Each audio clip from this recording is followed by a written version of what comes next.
They call it the road to the championship, but this is no road. It's an obstacle course, a lifelong series of tests, setbacks and triumphs, of wrecked race cars, a lot of wrecked race cars, of heartbreaks and lucky breaks. Traveling this road, you pick up pieces along the way, pieces that all finally snap into place today. The pieces that come together to build a champion. Does Ricky Stenhouse Jr. claim his second straight Nationwide Series championship? Well, we're about to find out here at the Ford Ecoboost 300. Here's what Ricky did last year compared to this year, 2011 versus 2012, when he won the title last season. Had 2 victories to 6 this year, and you notice the difference. Much more comfortable position last year as he came into this final race with a 41-point lead. This year, it is 20. He's our in-race reporter. Let's talk to him, DJ. Hey, Ricky, it's Dale Jarrett. We were just showing the fans what a terrific season stat-wise you've had this year and on the racetrack. Just remarkable. Leads us to our mailbag question. Just to show you that we search far and wide for these, we go across the big pond to Essex, England, and Scott asked, knowing you only have to finish 16th or better to win the championship, are you going to play it safe and clean or go for the win and put the championship on the line?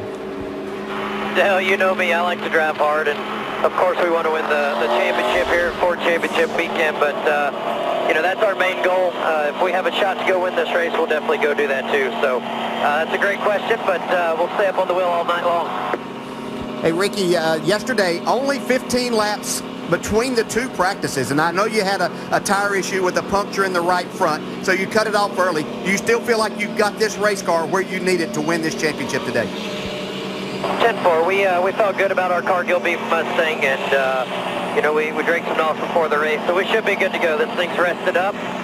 We got this Roush 8 horsepower underneath the hood, and Mike's got the setup that we need to go win this thing. So feel really good about our race car tonight. All right, Ricky, we really appreciate you talking with us as you try to win this second consecutive championship. Now, Andy's going to talk to the man that's made it all happen for you, your crew chief, Mike Kelly.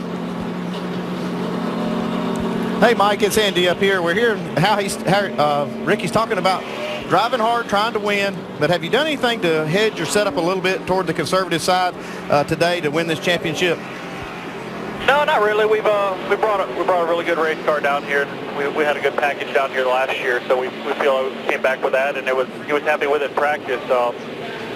We want to win this race. We want to win this championship, and if we're in position to do both, we will. If not, we know we need to do what we need to do to secure this championship for Ford and Roush and everyone that's done stuff for us. Yeah, I'm sure you're going to keep that big picture in mind, but you and Ricky have had a great relationship and a bunch of good wins and memories. What's some of your favorite times that you've had with Ricky?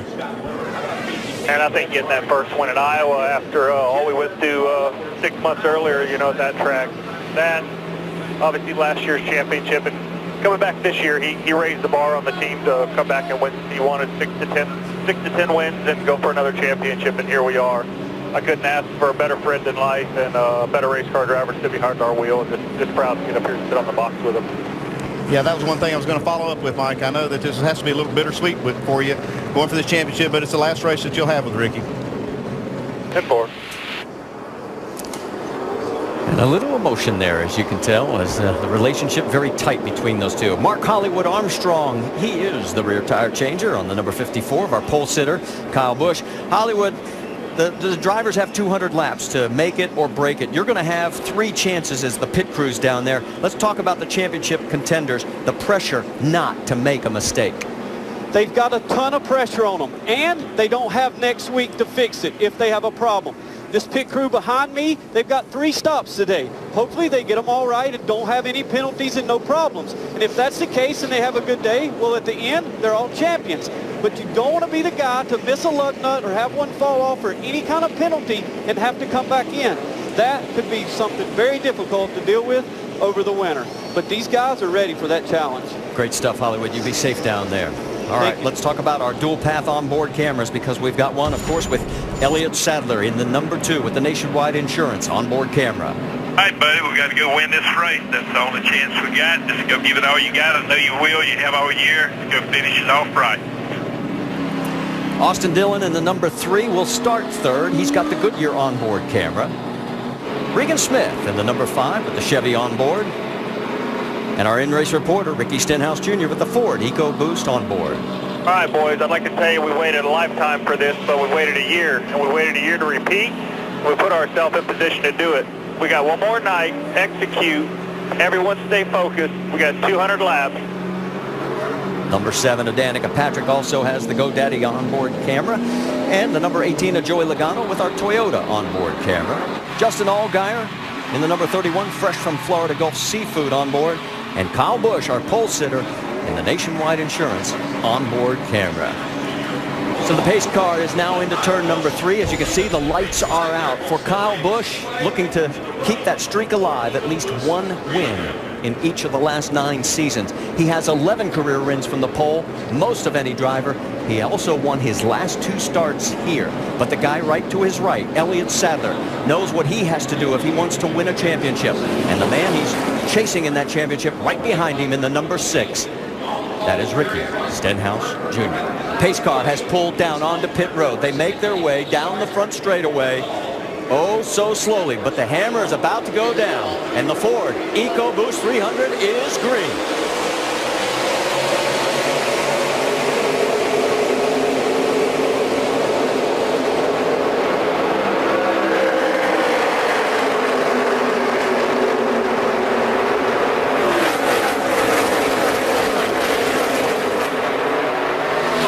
Great start for Kyle Busch. He takes the lead. Elliott Sadler has a mirror full, the number 6.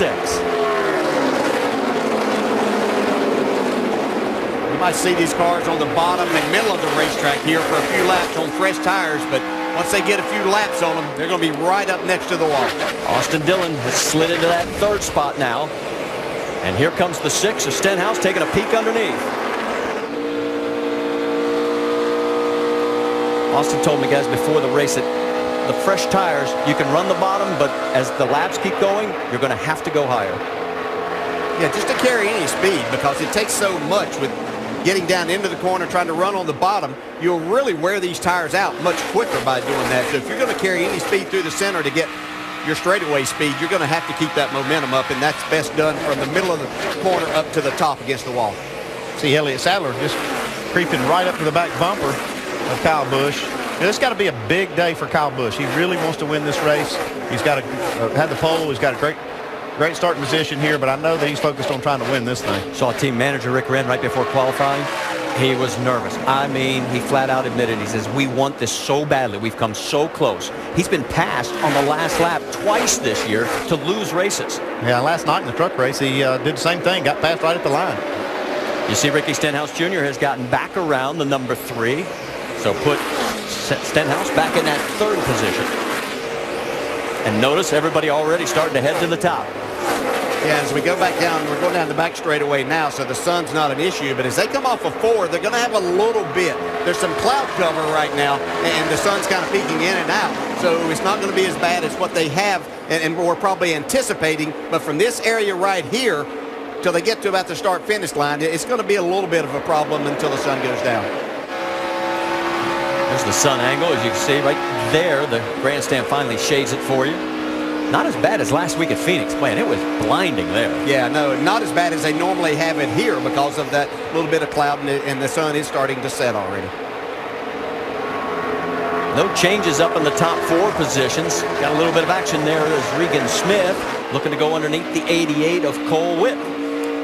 Interesting day for Regan Smith in this 5 car. See what he can do as they try to build on getting something really started for next year. Yeah, this is exactly what Junior Motorsports needs. They need a very experienced driver in that stable to help them develop this program, and I think they've got that with Regan. Well, and the huge statement when you have Steve Letarte doing double duty. He's on the box today.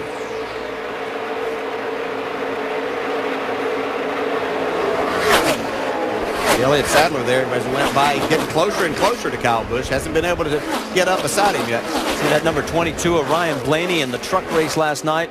He had his hardest hit of his young racing career by his own admission. He went nose first into the wall late in that race. Now as the action continues up front, Elliott getting a little bit closer to that 54 car. Yeah, and he knows he needs to get this lead and try to hold it. And one of the objectives is to lead the most laps, get maximum points, and then see what could possibly happen with the 6 car. There's no front grip right now. 10-4, man. 10-4, bud. That'll be good as the race goes on.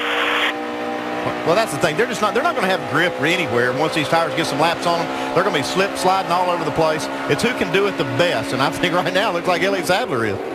Down into the corner, side by side. But the momentum may be enough for Kyle to carry the day, or at least the moment. Yeah, going to be a tough pass down on the inside, I can tell you that. You really have to have a good car. If you can make that work, especially against Kyle Busch, then you have a solid car. Right here is what he might try as a slide job. He can slide up in front of Kyle. Get up there. All clear. All clear. Get up there. Get up there. You're good. Whoa, and here comes Kyle on the crossover. Yeah, you can see that coming, and he even got it where Sadler didn't even get a point right there for leading. And Ricky Stenhouse Jr. sitting back there saying, yeah, you guys go ahead and go after each other. Is this too much aggression on Elliott's part? Could this wear out some of those tires quicker? No, I think he's got to go. I think he's got to push for everything. He's got to try to get this lead as early as possible, just like Dale said, to try to lead the most laps.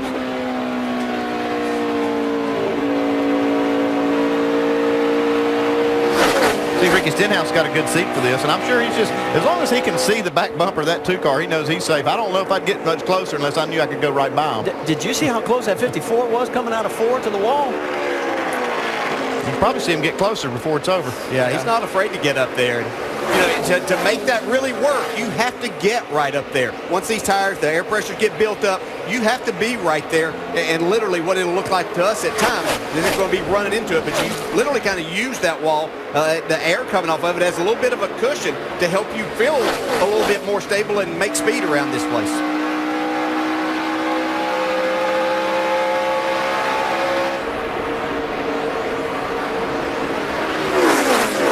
Top 3 have basically pulled away from the 4th place car of Austin Dillon. He's over a full second behind this trio, led by Kyle Busch, who has led all 10 laps so far. You're wondering about Sadler's best finish here is 5th. Ricky Stenhouse Jr.'s worst finish here is 4th. Stay with us. Good game after we get done here. We've just been knocking down the laps. Been green all 16, and all 16 led by that man right there, Kyle Busch, who has now opened up a 1.4 second lead over Elliott Sadler. Ricky Stenhouse Jr., the points leader, in 3rd, and Austin Dillon running in 4th. Let's get an update from the 2 camp. How about it, Jamie? Well, before Elliott Sadler got in his race car, he told me, I have a lot of friends here in the garage, but sometimes I'm just too nice. He knows in order to stay ahead of that 6 car, he needs to be aggressive tonight. So far, his car tight getting in and through the center. Vince? Hey, you'll notice the black scuffs on the blue wall, and multiple cars have been into the wall this weekend here at Homestead. Stenhouse's spotter, Mike Kalanoff, has reminded Ricky already several times to stay 5 feet off the wall, and I can tell you, Ricky has gotten the message. Too much. Too much. It's not good. 5 feet. I'm talking 5 feet here. I gotcha. I don't need to hear it every lap. I know, but I don't want you scraping the wall either here. The spotter doing his job, and Ricky doing his most of the time, right? Yeah. Well, I mean, I can understand why the spotter, I mean, it does, that looks from this angle, you're watching that, and it looks like you're going to hit it. And they just cannot afford to have this car in the wall today. Yeah, but you have to be careful in doing that, because if you're not up against there and doing and riding around there in the throttle and driving the car and you have that wall there, you lose the front end there, and it's very easy to be in the gas coming off the corner. The front end just go away from you. Next thing you know, you're in the wall on the exit of the corner. That's the 4 of Danny Eflin lap traffic that Ricky Stenhouse negotiates safely. He's running 39th. Now I would want that rubber out, but I know we need to leave it in. Coming up on another lap vehicle and trying to figure out which way that car's going to go. You notice those yellow stripes? Rookie stripes, and actually we have 15 first-timers here, not necessarily rookies, but first-timers here at Homestead-Miami. That's a third of the field. That might make me nervous too as a driver. There'd be a lot of chicanes out there, couldn't it? There you go. Yeah, and sometimes they're not exactly sure where they're going, and you're trying to figure out where they may be going. Makes for an interesting job. Ricky manages to get around the 52 car at Joey Case. As we a little deeper in the field and go side by side with the 11 of Brian Scott, now tucking in behind the 12 of Sam Hornish Jr. That is for 7th and 8th on the racetrack. Now let's go back just a few laps ago, because the 11 car of Brian Scott had a moment with the 5 of Regan Smith. Hello. Well, he had problems with the wall first, and the 5 happened to be there. Let's go on board Regan's car. Still out there by himself. There you go, bud. Just use that air. Keep coming there. Clear all around behind him. I don't see any marks on the right side of the 11, but neither one looks worse for the wear, so they both made it through. Dave, what are you hearing? No complaints right now from driver 11, other than the fact that his car is a little bit tough on the turning side. That may have been what sent him toward the wall off of turn number 4, but the balance was okay to start and then got a little tight for Brian Scott. Brian, of course, still looking for a ride next year. Talked to him earlier today. Said, yeah, I'm planning on being back in the Nationwide Series. Got a few things in the fire, but nothing signed just yet. He has dropped back now even farther from the 12. That 31 car you see there, Justin Allgaier, he's in a bit of a battle, and that is for the 5th and final podium spot at the banquet Monday night. Only the top 5 get to speak. He's in a battle with the 43 of Michael Annett, and as they're running right now, Justin Allgaier would move back into that 5th spot. Michael Annett started this race 5th in the points. Yeah, Michael Annett's back just inside the top 20 and 19th right now, but we've seen this before from Michael Annett, and he shows up inside the top 10 when it gets time to finish these races up and get to the checkered flag. So Justin Allgaier's going to have to stay up there for sure if he's going to have any chance of taking that 5th spot. Sam Hornish taking a peek underneath the 31, and it was confirmed yesterday by Roger Penske. Sam will be full-time in that 12th car next year. So that's good news for him. Let's go back up front, check in on our race leader, because Kyle Busch has got himself a handful of traffic. That's Eric McClure in the 14.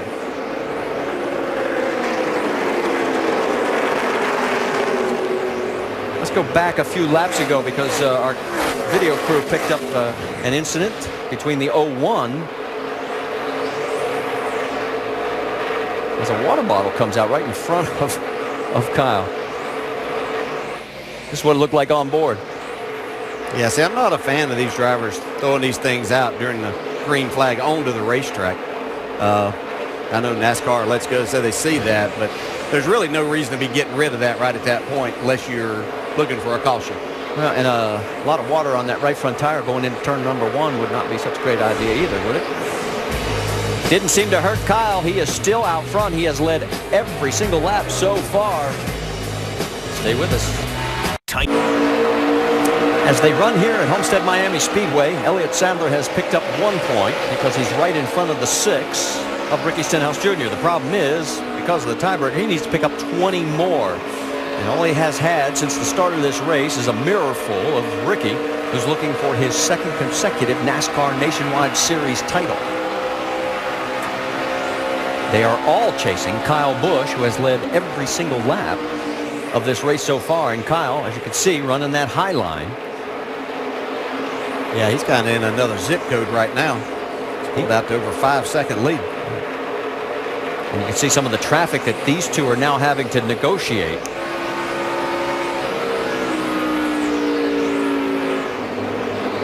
And for all intents and purposes, DJ, this is all Ricky has to do is just stay right there. And I mean, it's got to get so frustrating for Elliott after a point. Well, it certainly does for Elliott Sadler. You know, he needed for the 6 to be off and be struggling some. Elliott's sitting there doing his job. As far as being up front, he'd certainly like to be leading, but Kyle Busch is not going to let any of that happen right now. But know that he's right there. Just do what you can do and hope that later on maybe something will change. Yeah, and for all the talk about how aggressive we were going to see Ricky Stenhouse, I'm seeing him do exactly what he needs to do, and he's staying pretty far off the wall. And I really believe if it wasn't for the championship being on the line, he would be able to drive past Elliott right now. But his best interest is to just stay right where he is, and he can't lose anything there. Well, and one of the other things that we're seeing right now with this long green flag run of 33 laps, 25 cars are now on the lead lap. And at the rate that Kyle Busch is knocking the numbers down, he's now opened up a lead of 6.7 seconds. He has just checked out. There you see the 3 of Austin Dillon. Dillon is running 5th. He's a full 10 seconds behind the race leader. I talked to a number of people. I didn't hear anybody talk about any significant tire wear or anything, but nobody ever ran this many laps this weekend either. So be interesting to see. If your car's not handling well, you don't use a lot of brake here, but you can use some brake down into the corner, so could possibly get yourself in trouble there if your car isn't handling very well. You know, one of the big things that happened, I mean, we're 2 seconds off of the fastest pace set in this race at this point, and when you lose that much grip, I mean, you do have to slow the car down. You got to pedal the throttle. You can't get full throttle right about where you see Regan Smith, all the way to the straightaway before you can get wide open. But Regan's got a good run going so far. He's up in that 4th spot. 9.5 seconds behind the race leader, but this is his first nationwide race since 2007, and Dr. Jerry Punch has more. Exactly, Marty. You said he's not been in a nationwide car for 5.5 years, not testing, not anything, but he was so impressive when he was subbing for Dale Earnhardt Jr. with a concussion that Steve Letarte said, you know what, this kid's got a lot of ability. So he was hired full-time for next year to drive the 5 car for Junior Motorsport. Today, it is Steve Letarte, Dale Earnhardt Jr.'s crew chief, calling his shots. It'll be Dale Earnhardt Jr.'s pit crew going over the wall. And by the way, Regan Smith has a very good race car, a little tight in the middle, but he is moving toward the front. And Doc, before qualifying there, you couldn't wipe the smile off his face because he knows the commitment that the team has put into this. And he said, I am having a blast. He says, there's no pressure right now on this race. We're just going to go out, see what we got, have some fun. Battle for 7th still going on. There's 31 of Justin Allgaier in that battle for the 5th and final spot on the podium. He's trying to hold off the 11 of Brian Scott, and they're both trying to track down Sam Hornish Jr., who's running in 6th. It's Johanna Long. She's a lap down right now. Johanna not having the kind of weekend that we've seen from her in the last few races. They've just not been able to find the setup, DJ. No, and this is just such a tough racetrack here. To find the grip, you have to go fast, and to go fast and maximize all the downforce and everything that makes your car drive better. It's difficult to find that balance. You need mechanical grip and you need that downforce.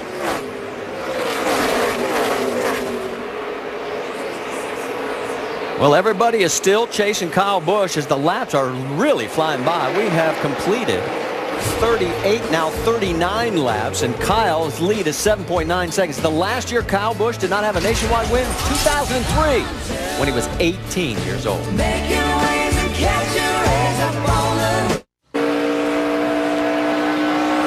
Fans, just another reminder to check out Race Buddy, our enhanced coverage, select Nationwide Series events. We've got more cameras than ever. Just log on to NASCARNationwideSeries.com/RaceBuddy. What's happened so far is that Kyle Busch has led all 45 laps. Elliott Sadler running 2nd, and Ricky Stenhouse Jr., the points leader, running in the 4th position. And we're getting ready to come up on green flag pit stops as the 54 car has opened up a 6-second lead over Elliott Sadler, and he is just putting on a show right now. This reminds us of days of old when he was running for Joe Gibbs. Yeah, I'd like to jerk that 54 off here and see if there's an 18 behind it, something like that. It looks like the way that it is. But they have worked hard with this team, and I don't mean to take away from them and the efforts that they've made as they've made this a winning race team and gotten themselves in position once again. Checking on Joey Logano, who has won 9 times this year. Joey running in the 8th position. Right in front of him is Brian Scott in the 7th spot, and Justin Allgaier right behind, trying to squeeze past, but he's got some catching up to do now as he's falling back a little bit. Here comes Joey, taking a peek underneath. Yeah, I'm surprised Joey's that far back. He's running 8 right now, looking at that 7th spot, but that's not where he's used to running in this series.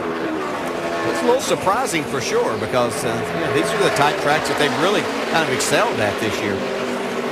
Think we need to peel that number back, see if there's a 54 in it? You're going to get a phone call after that one. I just joke with Dale because that's what he said about the other one. But going back to Kyle's team, they really have worked hard on this team, and they've got those cars running a lot better. And this will be a good win for that bunch over there if they can pull it off. Danica Patrick slowing to head for pit road. You saw Michael Annett go by. Danica was running in the top 15.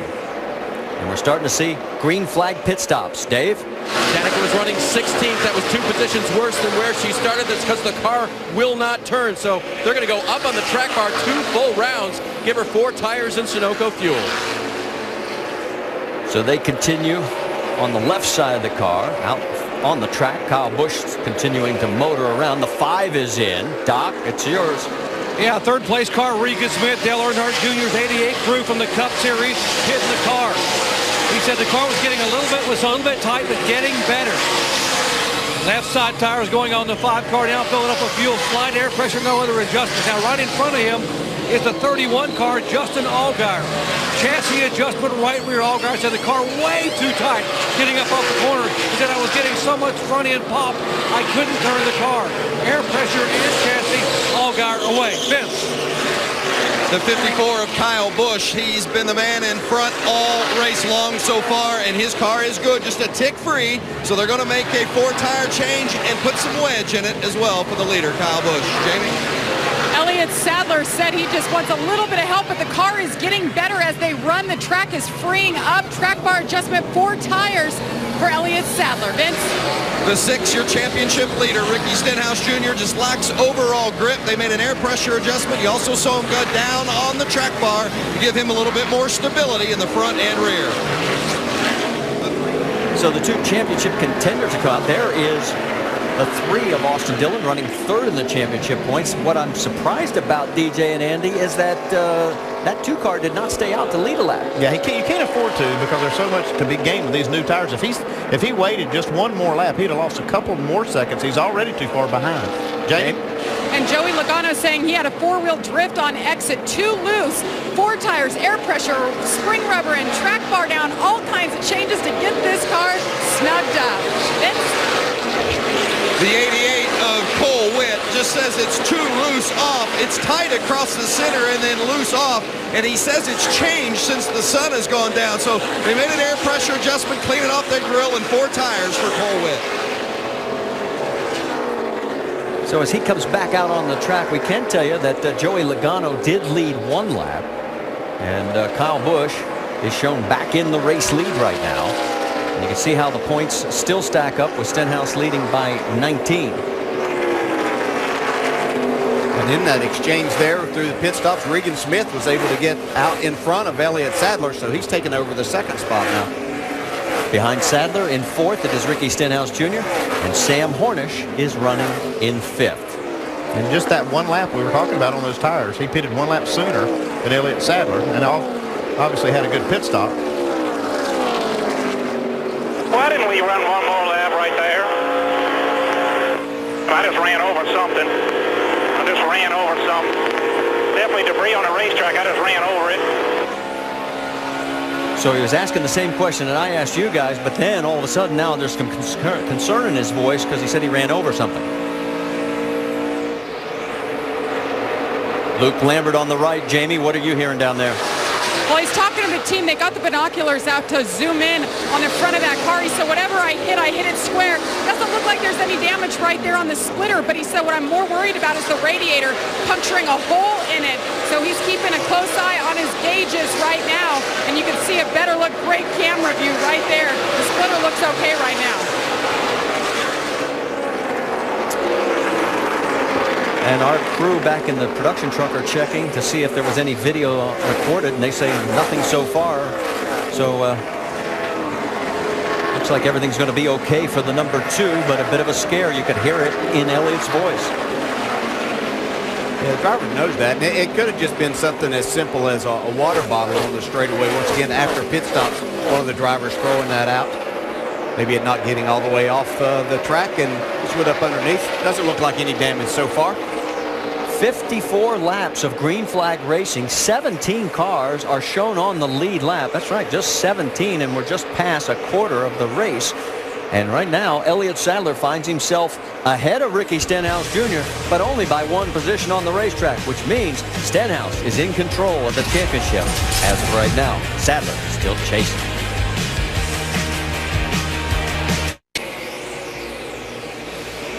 Tensions were high today in our race for the Nationwide Championship, and Brad Keselowski is going to try to hold off 5-time champ Jimmy Johnson in the final race of the season to determine the championship and earn his spot in history. It's the NASCAR chase for the Sprint Cup. It's the Ford Ecoboost 400 right here tomorrow, 1:30 on ESPN.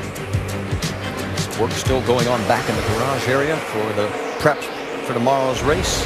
Sunset here, 61 green flag laps. If you're wondering, the longest green flag stretch here has been 65 laps in Homestead. That was back in 2008, so we're closing in on a bit of a record for the track. And Kyle Busch has led all but one of those laps. His lead over Regan Smith, guys, now 9.5 seconds. And you were saying you thought Regan might be one of the cars that could contend with him right now? Well, just looking at lap times, it looked like that would be. But he'd have to have a caution at some point to get called up to see what he could possibly do.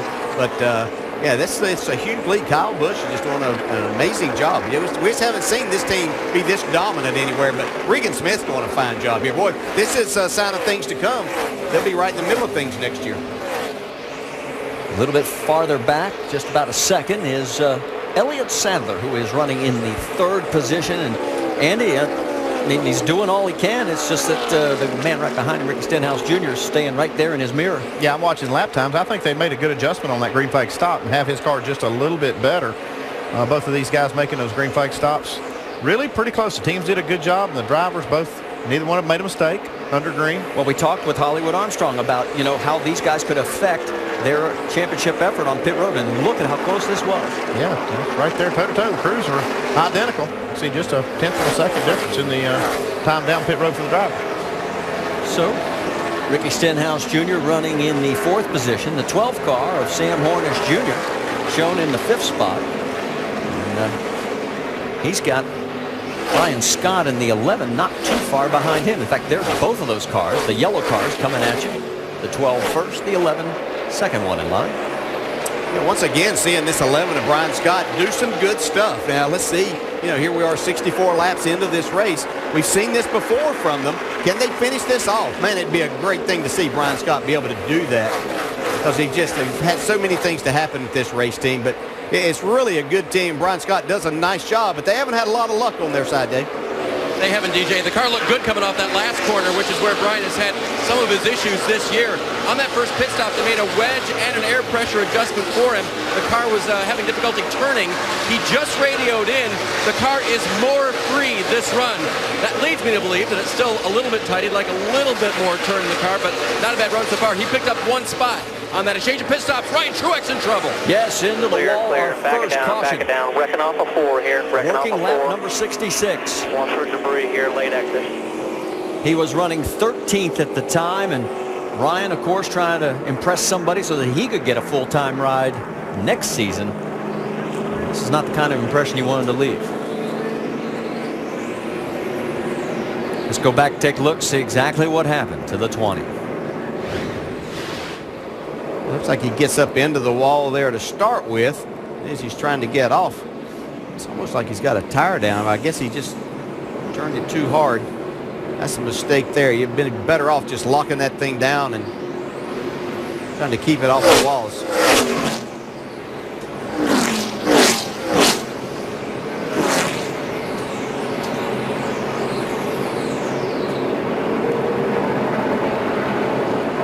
It's slick and treacherous as this track is. I'm surprised we ran 66 laps without having one of these already. Yeah, I agree with you there, Andy. I really thought that we'd be seeing some spins, just because we saw a lot happening in the Cup practices earlier today. In fact, we were talking about the most we've ever had is 14 cautions. The fewest is 1, and we were saying, okay, the over-under is 6.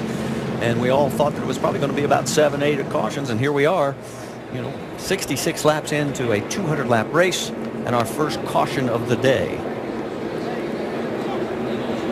Everybody gearing up for pit stops. The free pass will go to the number 21 of Joey Coulter. And here come the race leaders, led by Kyle Busch, who has led 65 of the 66 laps that we have raced so far. Let's send it to Dr. Jerry Punch. He's got the 5 car coming in first. Yeah, Regan Smith saying the car much better than it was, but still free on throttle. Cannot get in the throttle coming up off the corner. Half a pound of air out of the right rear. They will change 4 tires. fence. The 6-car Ricky Stenhouse Jr., he says it is much more free this round. They're going to drop the track bar down 2 rounds, no tires, Sunoco fuel.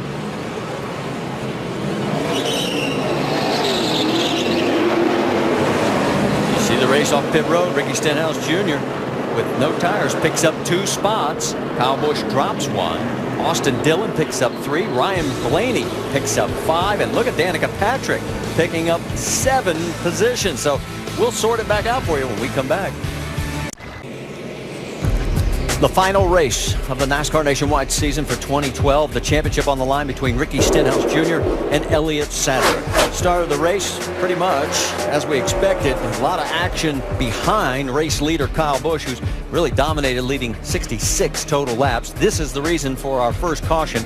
Young Ryan Truex gets into the wall, and we find ourselves with some strategy going on here because, guys, Elliott Sadler stayed out to lead a lap.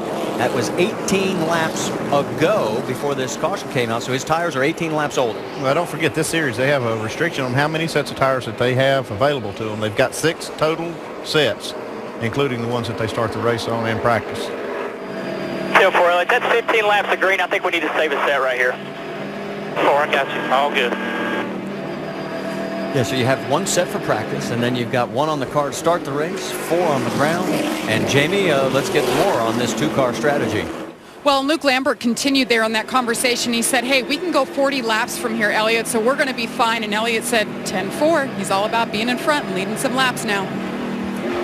So now because of this caution, Elliott Sadler has led. Joey Logano led 1 lap. Kyle Busch has led 66. We have a total of 18 cars on the lead lap, and the pace car is getting ready to pull off. And Sadler and Ricky Stenhouse Jr. side by side. Now Stenhouse took 2 tires. Here we go, back to green flag racing.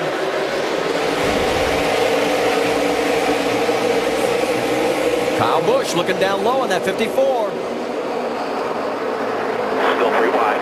Wow, what a car. I was wondering if the 6 might be able to lead, but I was thinking it'd be the 2 that he'd have to pass, which he wasn't able to do. But Kyle Busch, not letting anybody forget who's been dominant here so far. Notice that to 22, Ryan Blaney. As he comes back out, he's in the 4th spot now. Hey, this kid's really impressive. Ryan Blaney does a really good job. Hasn't gotten the qualifying down pat in these cars yet. When it comes time to race, he does a solid job. Can you see? Look at Regan Smith. Regan going underneath the 22. And we can tell when we have fresh tires, guys, because there's a lot of guys hunting the bottom. You see Ricky Stenhouse trying to stay out there on those old tires and fend off a really fast car. This 5 car is really fast today. He got new tires. Regan Smith doing a great job in that thing. Sam Hornish Jr. looking under his Penske teammate in that 22. The one thing that'll happen is the 2 and the 6 will have some tires possibly when these other guys don't, if we should get a late caution here later on. Instead, Robert Richardson Jr. has come around, hits the wall gently on the inside. All right, come on. And our second caution is out. I think we barely tapped the wall there. So we went 65 green flag laps, and now we've gone just a few. And it's things that, and this are back up here. Something that could possibly come into play, but these are the kind of things that Ricky Stenhouse really is not looking to happen, because that puts somebody in the free pass situation. It's just going to be Kenny Wallace, I believe, this time that gets the free pass. So another car back on the lead lap. If Stenhouse should have trouble late in this race and finish on at the end of the lead lap, then that gives Sadler an opportunity to catch up. This is halfway through already as Robert Richardson sideways. Wow, that could have been a lot bigger. Whew. That's Joey Coulter in the 21 that just got by. He was running 27th, 2 laps down. He just lost it. Yeah, just trying. That might be getting up there a little too far and trying to get in the gas a little too hard. Got into the 81 of Jason Bowles.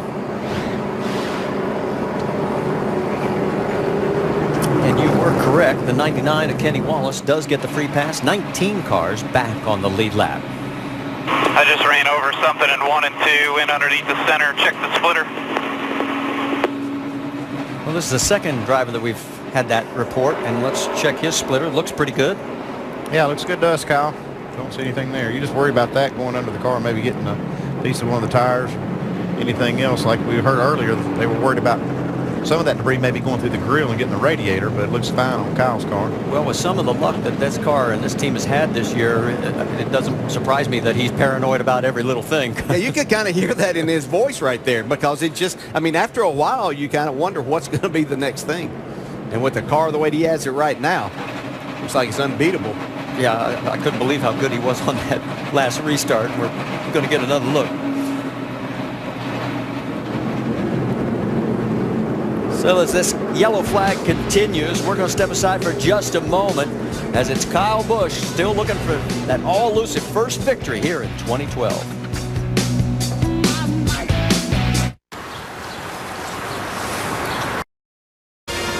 We are still under a caution. You can see the debris down at pit out, as we'll show you exactly why this extended caution is going on with the 23 of Robert Richardson. It's like he has a tire go down and it starts coming apart and taking part of that foam out of the right side. We've got a bunch of foam that goes out between the door and the roll bars, roll cage, and some of that's coming out. And you saw the 54 quick glimpse there of Kyle Busch as he went by and got through the debris. Gives us a chance to talk to our in-race reporter, Ricky Stenhouse Jr., who is, no pun intended, in the driver's seat as far as this championship goes, DJ. Ricky, Dale Jarrett, you with us? Yes, sir, Dale, I got you.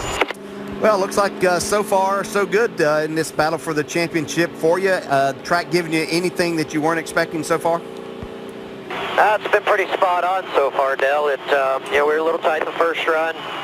We thought we tightened it up enough the second run, but the track got freer as it generally does for us here at Homestead. So we came in, saved a set of tires there, made another adjustment, and hopefully we can get a caution with about 20 to go, put them new fresh ones on, and make a run at it.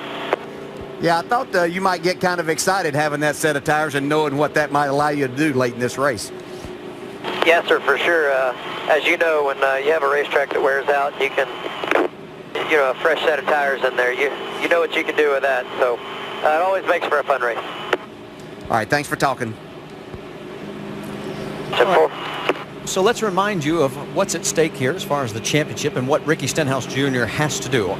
The easiest way is 16th or better, and it doesn't matter what Elliott Sadler does. It is Ricky's championship. 17th or better if he leads a lap. He has not done that yet. And it's highly unlikely with the way Kyle Busch is running that he will lead the most laps or anybody else, but you see the scenario there. This one's still far from over. We're 77 laps completed of the 200 here at the Ford Ecoboost 300. View of downtown Miami, just about a 30-minute drive. Well, that's if it's not rush hour. It's about 35 minutes to the north from here, but it is a beautiful city. And as you can see, the sun setting here as we get ready to go back to green flag racing. Make sure to go to NASCAR.com for all your latest NASCAR information. You can see the lights are out on the pace car. We've knocked down 79 of 200 laps.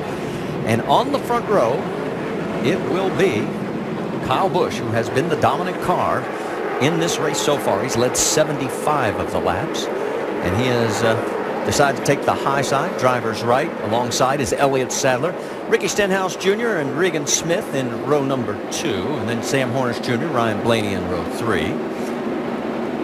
And in row 4, Brian Scott, Justin Allgaier in that battle for 5th.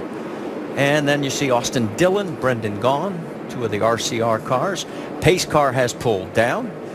Kyle Busch slowly bringing him towards the green flag. He had a great restart last time. Actually, the caution flag was waved. They brought the yellow back out.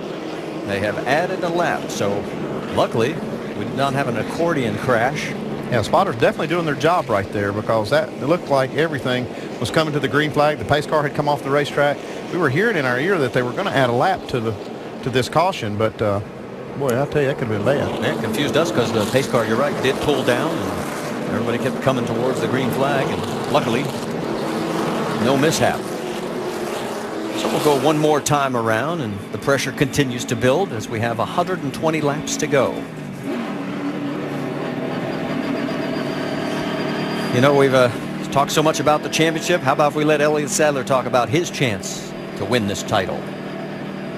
We can still put ourselves in position to win this race and get maximum points. if we get maximum points, anything can happen. There's no guarantees in a 300-mile race. So that's why I think the 2 car still has a chance to win the championship, because we got such a strong team.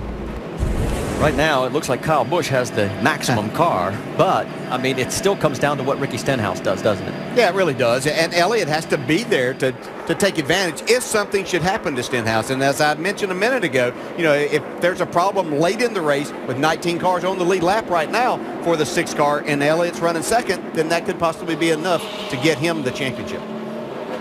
Points gap was 20, and remember, Ricky Stenhouse Jr. holds the tiebreaker, so he actually needs to outscore him by 21.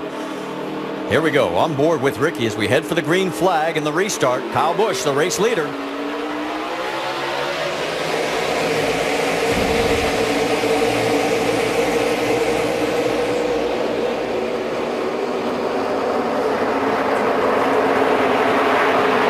Boy, look at the way he carries that corner. Again, Kyle Busch gets a great restart, 3 wide.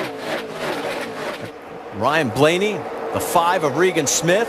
I'll tell you the one thing about this strategy the 6 is using here of not taking tires. It puts him in a little bit of a spot with all these cars, fast cars, coming behind him with tires. And he's in a jam right here. And Justin Allgaier wants to get by. He's in that battle for the 5th and final spot at the podium at the banquet on Monday night. That is the 5 of Regan Smith underneath him. You can watch how these cars really can use the draft, too, as they come up. There's a group of cars, because of the horsepower that they have, it really helps them to utilize that. And somebody make a big run on you at the end of the straightaway, and you're not expecting it. Brendan Gaughan in that 33. He's already heading up to the top of the racetrack. There's Sam Hornish. Sam hasn't cracked into that top 5 consistently. Sniffed around there a little bit, but finds himself back a little bit further right now. And there is Ricky Stenhouse Jr. still in this mix, and now here comes Allgaier. So he's going to drop a spot here. Allgaier gets around him. Yeah, and Andy was right in what he was saying about put you in a vulnerable position, but he has a lot of positions to play with right here, and so he can be a little bit more conservative right at this point and just get himself in a position to where he can kind of ride at this time. The problem is he can't control some of this. Some of these cars are going to come up on him and maybe make a mistake around him and put him in a box. But Elliott Sadler, now for him, it's a great strategy. Good gamble. And I said he needed to gamble when this race started, and that's exactly what he's doing. There goes Sam Hornish Jr. as he is attacking the 31. Now the 6 has the 33 side by side. That's Brendan Gaughan. That's another one of the 4 RCR cars. So now, as you can see at the top of the screen, the lead's down to 16.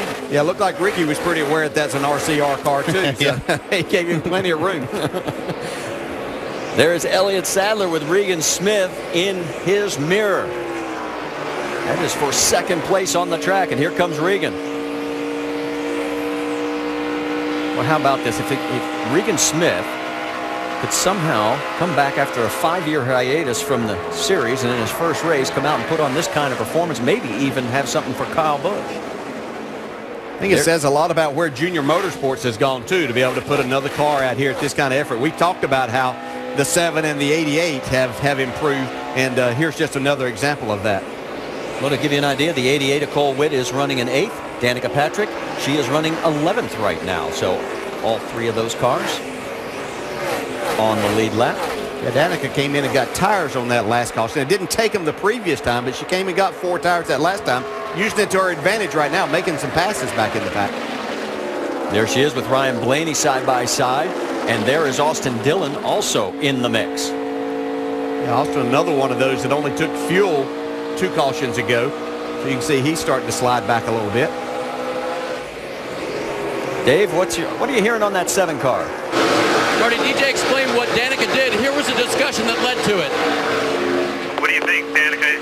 Think you can ride this out for a little while or not? That would give us a big advantage for later on, but if you think it's really bad, you're in bad shape right now, we'll just get tires. Like I said in the truck, the risk is that if you drop too far back, then if you go a lap down. So, let's just be smart, With those fresh tires, she's picked up 4 spots since the restart, going for 5 beneath Brad Sweet. And she's 5 seconds behind the race lead. Yeah, if you got a good race car, you can stay out there on old tires and maybe make this thing work. But if you're a kind of a mediocre car and you stay out there, you're going to lose a ton of time. And you see Elliott Sadler, he's got a pretty good car. He's kind of maintaining with his. He's still sitting up there in the top 5. He'll probably lose a few more spots, but it's kind of working for Elliott. But if you don't have a car as good as Elliott's, then sometimes it just doesn't pay off to do that. Yeah, and I like Danica speaking up there. That's really good that she understands that, because if you have that set of tires but you lost a lap, it doesn't do you much good to have that. So let's use it while we can, work on it, make the car better right now, go forward, and she is doing exactly that. Sam Hornish Jr. on the move. Moves Sam into that 3rd spot after he gets around Elliott Sadler, and he is trying to close in on Regan Smith. So a little bit of mix that's different from earlier in the race, because you got Hornish running 3rd, Brendan Gaughan now running in the 5th spot. Everybody is still chasing Kyle Busch. He has led 85 of the 89 laps. And of course, Kyle leads all drivers with 17 wins on the mile-and-a-half tracks, but he's not won on a mile-and-a-half track since Homestead here in 20. Celebrate with friends at Pancho Villa's in Fontana.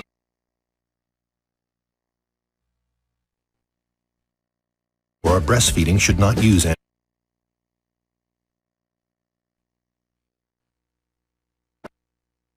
Miami Speedway. As little as $10 a month for Androgel 1.62%. What are you waiting for? This is big news. We're under our 3rd caution here at Homestead-Miami Speedway as a result of Robert Richardson going around. This time he did make contact, as he has got some damage. Let's show you exactly why we're under the caution. He's right up against the wall, brushes it there. Almost looks like a replay. Yeah, it didn't work last time either. There goes the tire.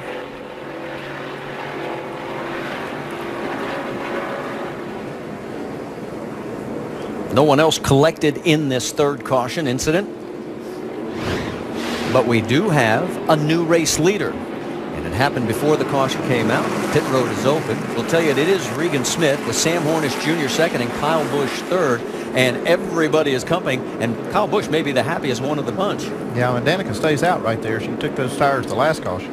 Let's send it down to Dr. Jerry Punch. And Steve Letarte has opted to save a set of tires for Regan Smith. Going to go up a half round on the track bar, put tape on the front, hoping that'll fix a tight condition, but still save 2 sets of tires. Jamie.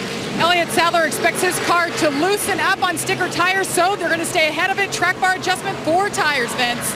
Sam Hornish loose on entry, but they took fuel only, no tires. The 6 of Ricky Stenhouse a little bit too free. They're tightening him up just a tick. 4 tire change for Stenhouse. Remember, he didn't take any tires the previous stop. So Ricky getting 4 fresh Goodyears and snugged up just a bit, a clean windshield as well. And look at that, a 16-second stop for Ricky Stenhouse Jr. Here's the race off pit road. You see Hornish picks up 1. Regan Smith loses 1. Kyle Busch holds station. Elliott Sadler drops 3. Ryan Blaney picks up 3. All right, let's go back and show you what happened on the number 2 pit stop.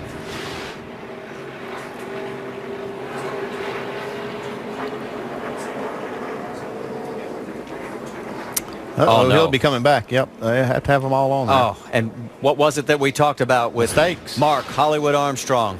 The pressure on the pit crews. We'll come back and we'll reset it for you. Bad news for Elliott Sadler.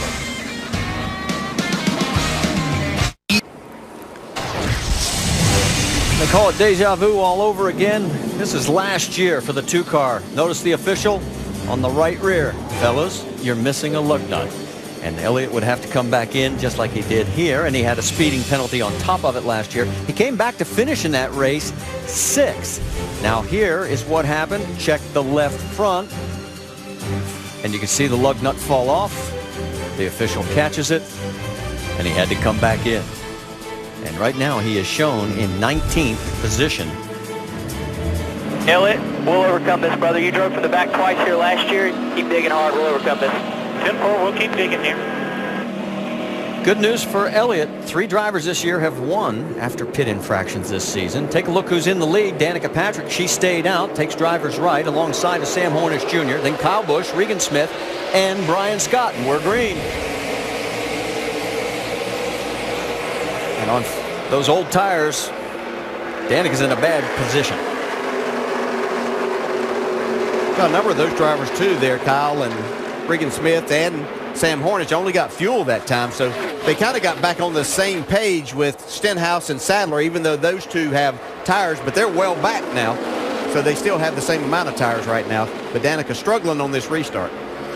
Right in the middle of the racetrack there. That's Brendan Gaughan underneath. We're going to try it 4 wide here, and that's Austin Dillon down low in the 3. Somehow everybody's making it through. The problem is for Ricky Stenhouse, he's back right in behind all of this, seeing this 4 wide situation. He doesn't really like what he's seeing, I'm sure. There's Ricky's view.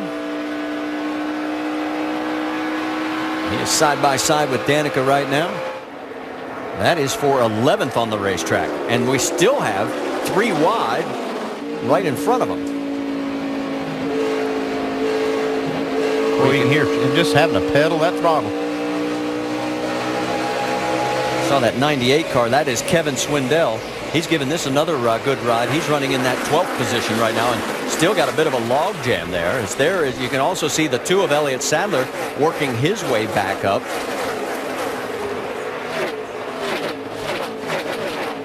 Take a look at the points right now. As they run, you can see that Austin Dillon would move ahead of Elliott Sadler and take over the 2nd spot. There's only 5 points between Austin Dillon and his teammate Elliott Sadler, so he could actually finish 2nd in points pretty easily. Everybody chasing Ricky Stenhouse Jr. Stenhouse now shown in the 10th position. There you see him right in the middle of your screen. And this is it that uncomfortable feeling that when you're in the championship lead, you don't want to be here? No, you don't want to be here at all. And Ricky's doing a nice job of being patient. He has those fresh tires, so he's faster than these cars, but he's doing a really good job of not, well, I was going to say pressing the issue as he goes 3 wide in the middle here. Slides up close to the 33 of Brendan Gaughan. And the left side, you also could see that Kyle Busch has been bumped back to the 4th position. So as the sun has gone down, Kyle's dominant car has gone away. Yeah, I'm almost thinking something's wrong with Kyle's car because that just is like a light switch. He was just dominant, and then all of a sudden he just can't keep up. That is Sam Hornish Jr. coming right at you. 2nd place, got a good battle go on. Here comes the 3 underneath the 5. Yeah, I believe he got tires that last time. He was one of those cars that opted earlier on when a number of teams took tires that he didn't. He had that set, so he put those on here. That's really showing up right now. Sam Hornish, our 6th different leader. Austin Dillon trying to take 2nd spot away from the 5 of Regan Smith. Well, he knows if he can get up and win this race, anything can happen from his perspective too. If the 2 and the 6 should both encounter some problems. Oh, Brendan Gaughan with a little message there to Brad Sweet. That was a time drop to get kick. going. On the left side of your screen, Brendan, who always loves the high side of a racetrack, especially on the 1.5 miles, still up there in that 33. Right side of your screen, Austin Dillon trying to put pressure on race leader Sam Hornish Jr.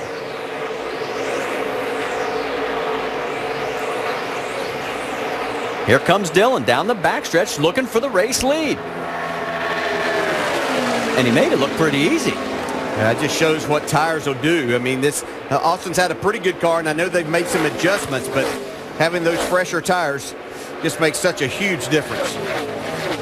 Notice who's right there in 4th. That was Ricky Stenhouse Jr. So he has gotten himself out of that log jam, Andy. Yeah, and you see right here, Ryan Blaney taking the spot, trying to take the spot away from Kyle Busch. Kyle didn't get tires either, and so this whatever problem he's having could just be this set of tires doesn't agree with him, and he's still on them. What did they do that last time? Did they adjust on the car that last time, Vince? On that 3 car of Austin Dillon, they did. In fact, Danny Stockman Jr., the crew chief, has told Austin a couple of different times about the fact that, you know, I know that we're making some longer stops here, but we got to make these adjustments. You're going to be happy with it a little bit later. And that's exactly what the situation is with Austin. Now, as far as the 54 is concerned of Kyle Busch, Kyle says it's just a little bit too loose. They went too far on that initial that last adjustment during the previous pit stop. Here's the radio from Kyle on that adjustment. Feels like it's falling over on the right rear. We've done too much over there. It's out of the air. Need to go back up a round or so and put the track bar down 2 rounds or so. There you hear it. He led so much of this race, and now he's down second. Good battle, left side of the screen, and that's Regan Smith going by the 12 of Sam Hornish. And put Regan up into the second spot as Austin Dillon is about another second ahead of these two. Want to know about Elliott Sadler? Remember, he restarted 19th after having to come back in for that loose lug nut. He has moved into the 10th position, side by side with Justin Allgaier. Yeah, he looks like he might get a couple of spots right here. If he can get past both of them, moves him into 8th. He does get one of them. Yeah, you can see that got a little bit of a break being able to slide up, but he was fighting that car extremely loose as he was trying to get up off the bottom of the corner there, Jamie. What are they saying about this 2-car? Well, Elliott's just saying, I am way too loose. And you guys, they avoided what could have been another issue. As you see, Ricky Stenhouse gain one more position as he goes around Sam Hornish Jr. But NASCAR was going to penalize the two for fueling when they came in for that loose lug. But, of course, in the end, they said there's no such rule. They won. They did top off. I don't know if I've heard that rule either. Well, the 2-car gets around Brad Sweet. So now Sadler in the 8th spot, but the bad news for him is Ricky Stenhouse Jr. in the championship hunt is now running in 3rd.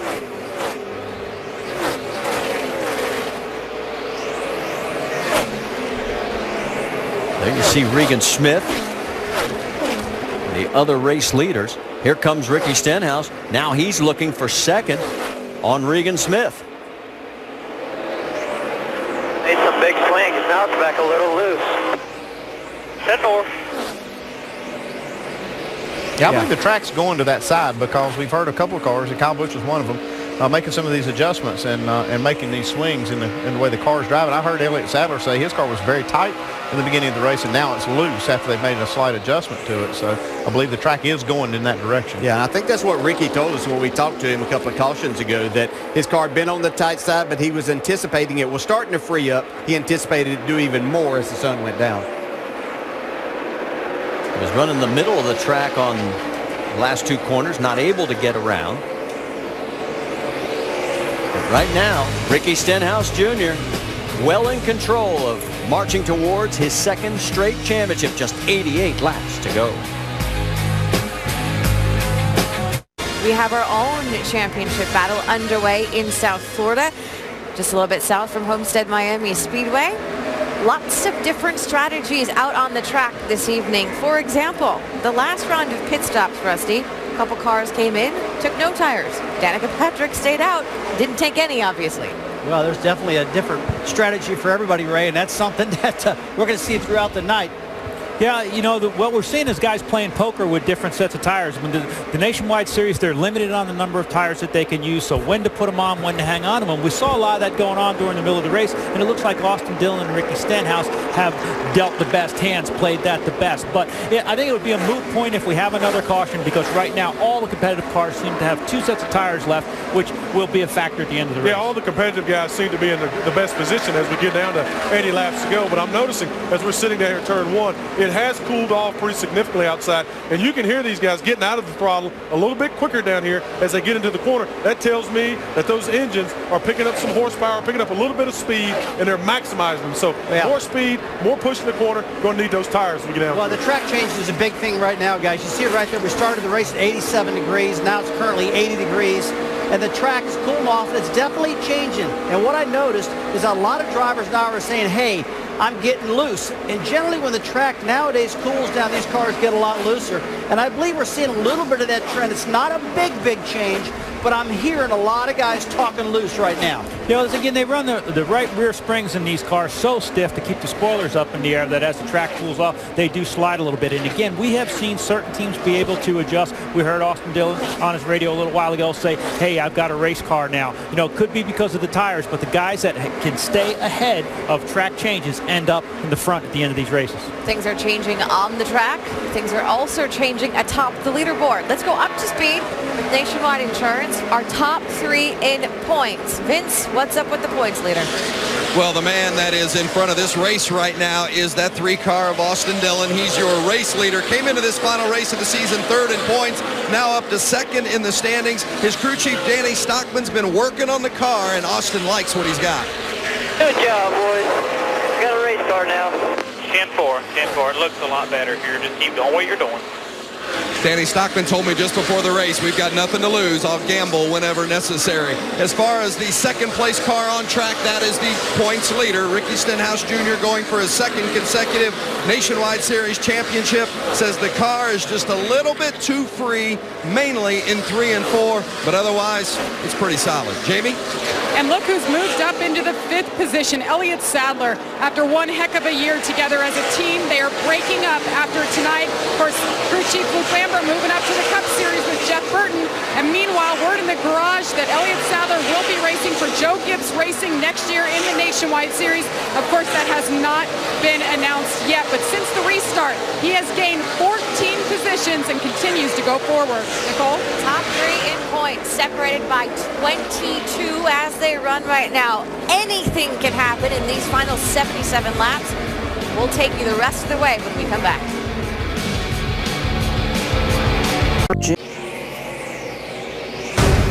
Championship on the line between Ricky Stenhouse Jr. and that man Elliott Sadler. Sadler, though, sent back to the 19th position on a restart after a loose lug nut. But it was Ricky Stenhouse Jr. also, too, finding his car to his liking as the sun set. And right now Stenhouse is in 2nd place, but Elliott Sadler is running in 4th. So our championship's still on the line, and what about tomorrow? Because we'll crown a champion for the NASCAR Sprint Cup. Is it Brad Keselowski in his 3rd full season, or does 5-time Jimmy Johnson turn it into a 6-pack? At the Ford Ecoboost 400, we kick it off with Countdown at 1:30 Eastern on ESPN tomorrow. You can watch it live also on Watch ESPN. Here comes Elliott Sadler as he has taken a peek underneath Regan Smith, and that is for 3rd position. What a comeback. Remember, he restarted 19th, guys. That's just driving straight up through the field, passing every one of these cars. No help from any caution. He's got a good car. He made a change or an adjustment on this car after the first run, and I think it's made it a lot better. Yeah, it's made it a lot better, especially in the long run. He's having problems still. Looks like he's still a little bit on the free side when he tries to go to the bottom, and that's what he's going to have to do as he tries to pick up these last few positions up towards the front. Regan Smith running right against the wall, so he's going to have to be able to get some drive off the corner. See if Elliott kind of fighting it right there. Still a little bit on the free side, but they'll get another adjustment here. We've lost right rear lateral grip. We've lost right rear lateral grip. That's what I mean. Andy, explain what he's talking about. He's just getting looser and freer, and I think having to really fight these better cars. He was able to make a lot of passes, pretty easy passes coming up to this point. The car was really fast. It was probably a little free. But this thing now probably needs an adjustment. I think the track's getting a little bit cooler, and they may need to tighten this thing up a little bit more, Jamie. Well, that's exactly what crew chief Luke Lambert was thinking on the last stop. They put some sticker tires on, and he knew that the car would get even more free, so they were thinking ahead and went down on the track bar to tighten him up. Obviously, as you guys said, he needs a little bit more of that on the next stop. And, of course, everybody is chasing now Austin Dillon. He is our 7th different leader, and he is way up ahead of Elliott Sadler right now. Yeah, because Elliott can't really trust that right rear right now. He's not able to get right up there against the wall and make maximum speed. There is Austin. His lead is now 8 seconds over Ricky Stenhouse Jr. And for Austin, that's the same car that he won both Kentucky races with. And so obviously looking for his 3rd win this year. What a job that young rookie has done. He has finished on the lead lap in every race but one. There you see Elliott Sadler, who is 10 seconds behind Austin Dillon, still running in that 4th position. It's a really interesting top 10 that we're looking at here. There's really only one full-time Sprint Cup driver that's up in the top 10. That would be Kyle Busch, who's falling back to the 8th spot right now.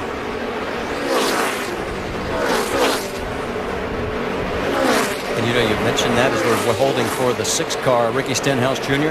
The last 8 races at Homestead have been won by Cup drivers. I think compared to the 3, we just had to use our tires up quite a bit getting through that traffic. I got something coming for you. Are they match perfect staggered special? Yep. There we go with Days of Thunder again. Yeah, he's not falling for it. Going around the 40 of Eric Darnell, lap traffic. Darnell running 26th. He's 3 laps down. In fact, now only 19 cars on the lead lap, as Jeremy Clements and Danica Patrick have also gone 1 lap down. And we are getting closer to some potential green flag stops. There is your top 5. Austin Dillon out in front.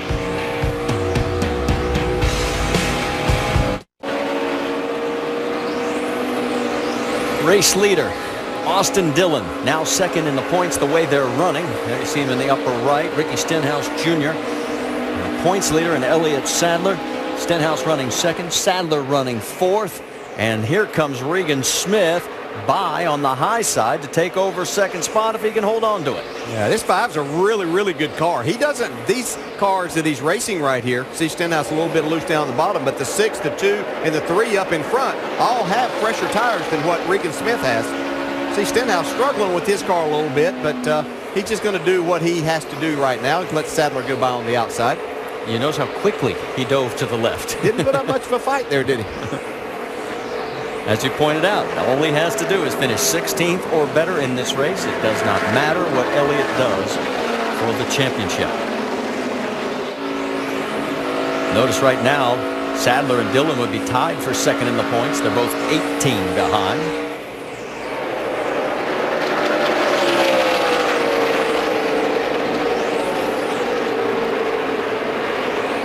This has been a great comeback for Elliott. Restarted 19th after the penalty.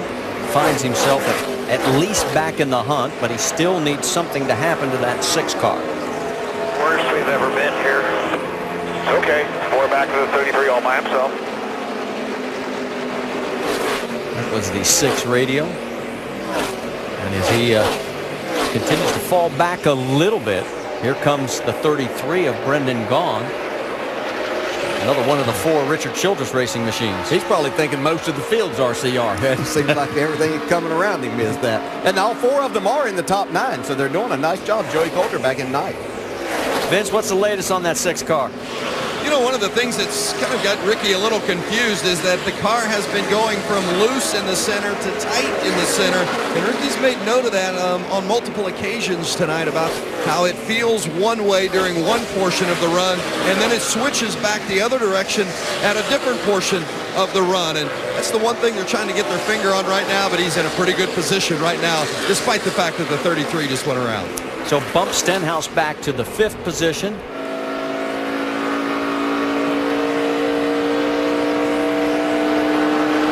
He is doing one thing that the spotter was telling him. He's giving himself plenty of room off that wall. Yeah, and I think that's becoming even more so as he's gotten into this run, and this car, the handling's gone away quite a bit on it. So it's like Regan Smith may be hitting pit road. Yep, Regan is coming down pit road. Doc, heading your way. 78 laps on this set of tires. Regan said it was free in and free off. Stevie Letard said, maybe we'll go down to the track bar. And then he called it off. Said, no, if we go down to the track bar, I'll make it too tight in the middle. We're going to put right side tires, top it off with Sunoco fuel. They think they've got a car that can win this race. Marty? As you're finishing up your report, you notice on the right side of your screen, the 3 car, the race leader, Austin Dillon, has just gotten between Allgaier and Annett. And now he's gotten right up on the back bumper of Annett. Those guys are fighting for the 5th and final spot on the podium and 5th in the championship. And right now that would go to Michael Annett. While this is going on, here comes Ryan Blaney, Doc. What a run for the 18-year-old kid. So impressive, finishing second in this car last time out of Texas. Starting 20th, running all the way to the top 10. It'll be 4 tires, add wedge, car very, very free. Vince. The 54 of Kyle Busch has spent so much of this night in front of the field as the race leader, but the car has gone loose on him, and it has not been the race car he had early in the night. It's going to be a 4th tire change for Kyle Busch, trying to snug it up a little bit with some air pressure. Jamie. And Elliott Sadler said he's lacking right rear lateral grip. That has been the main problem. He has driven from 19th up to the front pack once again. 4 tires here, air pressure adjustment. They're going to take their time and hit every single lug nut. Remember last time they dropped it. Marty? And our race leader Austin Dillon is coming in as well as he makes his way down pit road.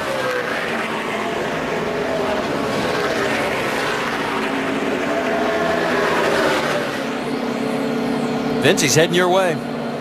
They've been really happy with this race car. Danny Stockman told Austin Dillon early on, we're going to make adjustments, but it's going to be good. And Austin says it is good. There will be no adjustments made on this particular stop. He said it gets a little snug at the end of the run, but it's the best it's been all night. Marty? And with that, Ricky Stenhouse Jr. has led a lap as he now comes in. And he'll make his stop here on lap number 150.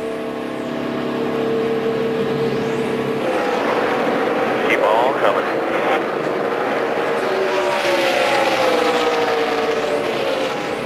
All right, we are 10 away. 5, 4, 3, 2, 1. Wheel straight, foot on the brake. What's your water temp? Ricky Stenhouse Jr. says this is the worst the car has been all night. They're going to make a 4-tire change. They're going to clean the grill, a wedge adjustment as well. He says he can't roll the center with the speed that he needs. It's just too tight across the center. Marty? Saw the time, 15 seconds. We now are 3/4 of the way through this race with 50 laps to go. Notice the 98 of Kevin Swindell. He is our 8th different leader. 9 lead changes as the 6th of Stenhouse comes back out onto the racetrack. As we're cycling through with green flag pit stops, and Swindell has now pulled on pit road as well. So Kenny Wallace will take over the race lead.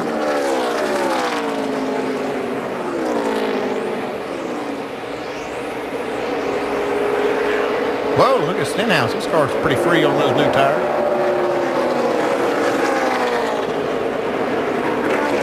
Brendan Gaughan right in front of him. Right now, they are shown running 8th and 9th on the score sheet. Of course, we're still cycling through this round of pit stops under green flag conditions. In fact, Kenny Wallace and Joey Logano have both pulled on pit road. There is the 18 of Joey Logano, a 9-time winner this year. But boy, this team's been struggling today, Jamie. They certainly have. The car just has not been good. They have thrown everything that they could possibly throw at it. He said the car that last run was drivable, just lacking a little bit of grip, which we're hearing a lot of. Remember, this is the last run in the Nationwide Series for Joe Gibbs Racing for Joey Logano as they continue to work on that left-hand side. And you know he would love to go out with a victory, but right now he's got his work cut out for him. As we've cycled through, Austin Dillon has a 2.5-second lead over Regan Smith. Elliott Sadler is 3rd. You're saying, where is the 5 car as Regan is there on your screen? Yeah, just over 3 seconds back. He made up a lot of time on that exchange of pit stops. Yeah, he pitted 3 laps before Austin Dillon. That gained him a lot of track position there. And there is Austin Dillon. He has completed, been on the lead lap every single time but once. What a record for a rookie. Hit it hard till the sun goes down. Rookie Austin Dillon trying to cap his season with a 3rd victory of the year here at the Ford Ecoboost 300. He's got 41 more laps to go. You know, we mentioned that he is finished on the all but 1 lap raced in this entire year so far. He's going to join some exclusive company if he does it again today. Brad Keselowski in 2010, Kevin Harvick in 06. The only 2 others that can make that claim. Yeah, just remarkable what he's been able to do as a rookie in this series. I was going to say, and doing that with a yellow stripe on the back bumper, that's what makes it so impressive. Yeah, we were talking yesterday. I think it's a guaranteed bet he's going to be Rookie of the Year. What do you think? I think so. Yeah, I'd say. His lead is 3.3 seconds over Regan Smith. Then Elliott Sadler, 6.1 seconds behind, currently running in that 3rd position.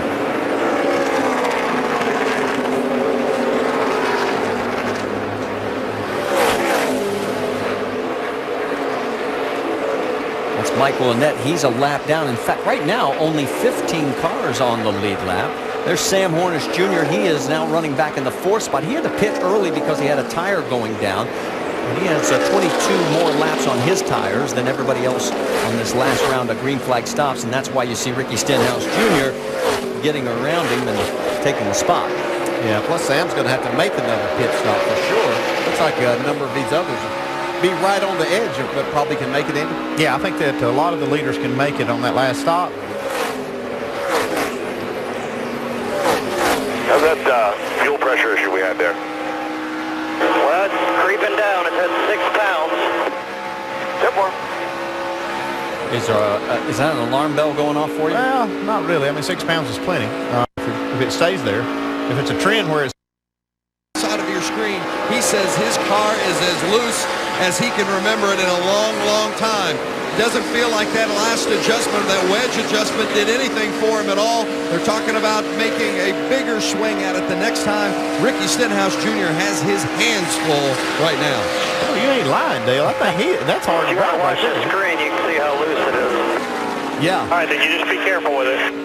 And that's the key right now. I mean, he can afford to drop a few more positions here. Yeah, he just has to back off right now and not wreck the car. But this is a handful right now. This is as hard as it gets as a driver. You're trying to win a championship, and you've got a car that really wants to wreck. And this is that aggressive style that we talk about with him, is that he just does not like to give up positions. Well, the problem is he's about 3 or 4 tenths off of the leaders, and it's still driving like that. Running in 5th. Now he's got almost 2 seconds, about 1 3/4 seconds on 6th place, Sam Hornish Jr. Yeah, and he's got a huge cushion. I mean, you talk about there's still only 15 cars on the lead lap, so you know, he's not in any danger. The only danger would be is if he tries to get too much out of this race car right now. It's Scott Lagasse in the 8 car. He's going to be doing a lot more Nationwide Racing Series next year, and he is lap traffic, as is Eric McClure. As we pointed out, only 15 cars on the lead lap. In fact, McClure running in that 30th position. Lagasse running 20th, 2 laps down. All right, so Ricky has his hands full. Austin Dillon's out in front. Stay with us to find out who wins this thing.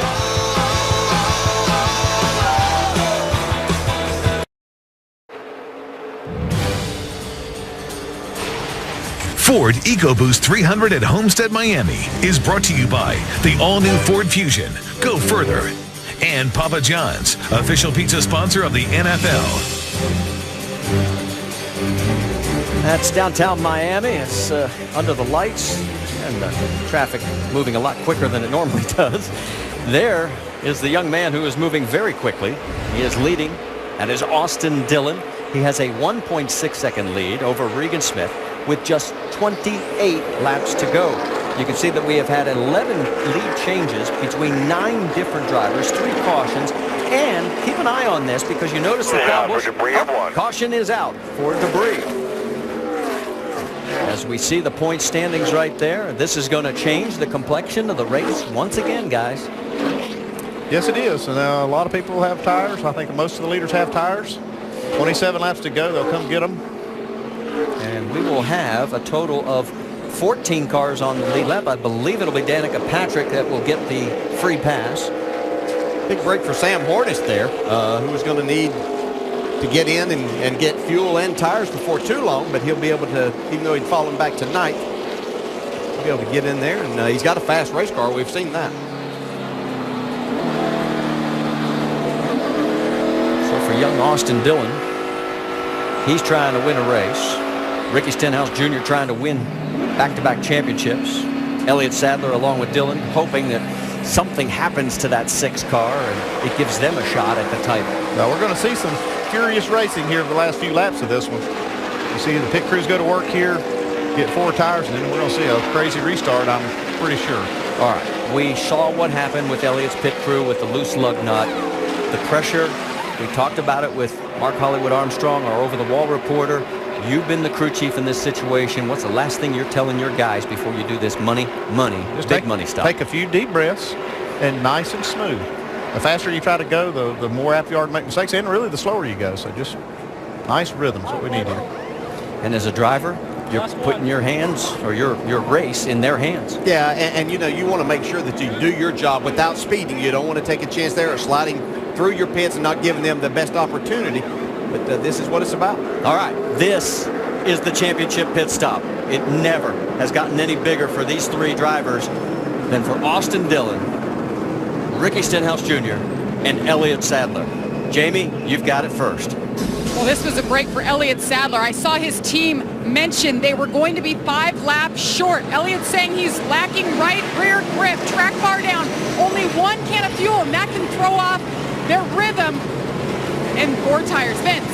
Ricky Stenhouse Jr. says it is terrible loose, absolutely no grip. He says, I need triple the adjustment you gave me last time. 3 rounds down in the left rear for Stenhouse. As far as Austin Dillon is concerned, too tight on the gas, air pressure adjustment, and he's going to beat Ricky Stenhouse out of the pits easily. Saw the times right there. And there is Ricky Stenhouse, the race off pit road. Everybody going for tires. Pretty well holding station up front. So there's Stenhouse in the 5th one coming off the line. Sadler 3rd. We'll set it up for you when we come back. All right, stage is set now for the championship run. Everybody has got plenty of fresh tires. They have fuel. And it's now a battle between Ricky Stenhouse Jr., Elliott Sadler, and Austin Dillon. You see all 3 on your screen. You see the points differential. And we can tell you that there will be 12 waiver rounds because Kevin Swindell stayed out. Now, we'll talk about that in a moment, but the ones that get back on the lead lap, Logano, Wallace, Allgaier, Annette, and Bliss. All right, there's the 3 right up on that front row alongside the 99 of Kevin Swindell. Swindell is going to get run over here. He's got everybody on the championship. The 3. Then in row number 2, you've got the 5 of Regan Smith. There's Elliott Sadler. And just another row back, Brendan Gaughan, Ricky Stenhouse Jr. in that number 6. In control of his own destiny, but man, this has got to be nervous. The wild card in this particular restart is going to be that 98 up there with no tires. Yeah, what kind of room does he give these other drivers, especially the 2 championship contenders right there behind him in the 2 and the 6? So if you're the 6, you know the 98's going to be on your high side. Do you try and go low, DJ, or do you just ride it out? You're going to try to go where he's not, so trying to figure out where he's going is going to be the problem. All right, well, we're about to find out. Pace car has pulled off. Swindell, driver's right, is the race leader on old tires, green flag, and boy, Elliott's right on his bumper. Regan Smith looking down low. He's going for the lead underneath. 4 wide, hang on. Wow. Sadler wanted this race lead right now. And there's Stenhouse right in the middle of the mix as well. It's Regan Smith right out in front. Elliott Sadler 2nd. Austin Dillon 3rd. See Kyle Busch trying to go forward here. We haven't talked about him in a while. His car's been extremely loose. 3 wide through the corner. Well, look at Stenhouse sideways. Yeah, those 3 rounds didn't seem to help too much. You're right, Andy.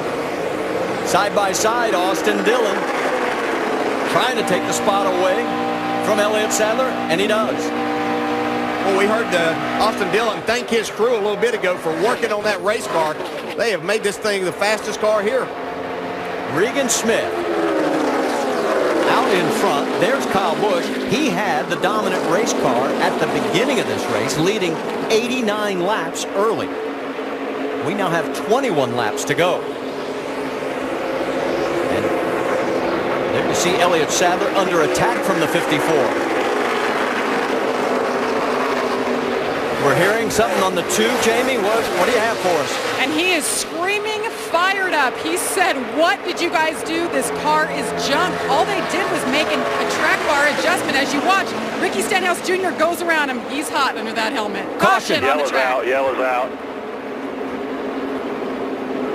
I'm looking around the track. I don't see anybody in the wall, guys. So here with 19 laps. Oh, there it is, Johanna Long. It's up close on the back stretch. That's why we couldn't see it from our position. We're blocked from that in a tough way for her to end her season. Johanna will be back with this team next year for at least 21 races.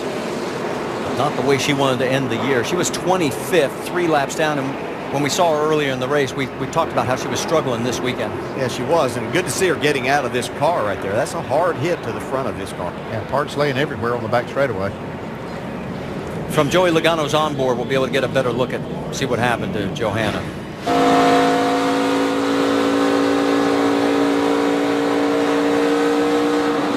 So you can get a really good look. Joey got in the left rear.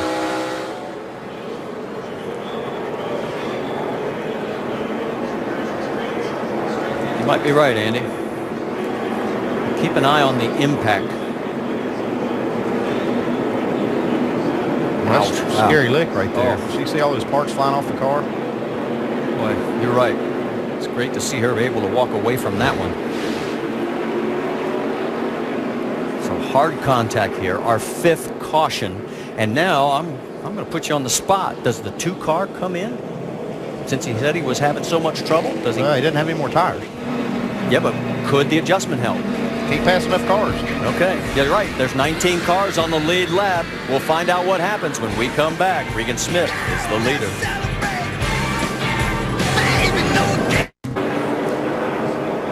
Under our 5th caution here at Homestead-Miami Speedway with 17 laps to go as a result of Johanna Long hitting the wall on the inside of the exit of turn number 2. Now, the 87 of Joe Nemechek gets the free pass. That gives us 20 cars on the lead lap, which is right in the ballpark of what normally happens here at Homestead-Miami Speedway. And here you see the track history over the last 5 years, and this is really the last chance for both Elliott Sadler and Austin Dillon, isn't it? Well, that's why this isn't over. We keep preaching that it's not over until he goes across and takes the checkered flag. If somebody gets up against him with the exhaust pipe here, cuts the left rear tire or left front tire down, something like that, then he has to pit. Then all of a sudden, everything has changed. Then the 2 and the 3 are back in the middle of this. So this is going to be, to put it bluntly, the most nerve-wracking 16 laps for Ricky Stenhouse Jr. Let's listen in on that 2 radio, see if We are absolutely jumped. Absolutely. Fight tough right here, Elliott. The seat cycle will help you. I know, man. I'm fighting. I do not understand how we can really, it just goes so far. It's just so far every time we put a set of tires on it. He's going to restart 4th. Yeah, and what I could tell that we didn't hear if it was tight or loose. What I could see there, it looked like maybe it was tight because I saw him really get down against cars trying to hold them back. If his car was loose, I don't think he could be making that kind of move. So see if this heat cycle, as Luke was telling him, is going to help him. All right, let's reset it for you. Regan Smith, who has been out of the series for 5 years, is the race leader. Austin Dillon will be right alongside. Then in row 2, it'll be Kyle Busch and Elliott Sadler. In row 3, Ricky Stenhouse Jr. and Brendan Gaughan. Kyle Busch made a nice recovery. He's up there in 3rd spot. I've heard he's pretty good on his restart. All right, hey, man, I won't bug you very much. I'm just going to bug you right here. You got a lot of guys in front of you that are racing for everything they can tonight, and we're not in that race. Be real smart looking ahead. In other words, don't fight for the win. Let's get this championship wrapped up. Yeah, you were talking about how nerve-wracking it is for Ricky Stenhouse. How about Mike Kelly? Yeah. He's got to watch this. All right, here we go. Regan Smith taking the high side. Look at Mike. His last race together with Ricky Stenhouse Jr. He wants to go out on a championship note. Green flag. We're on.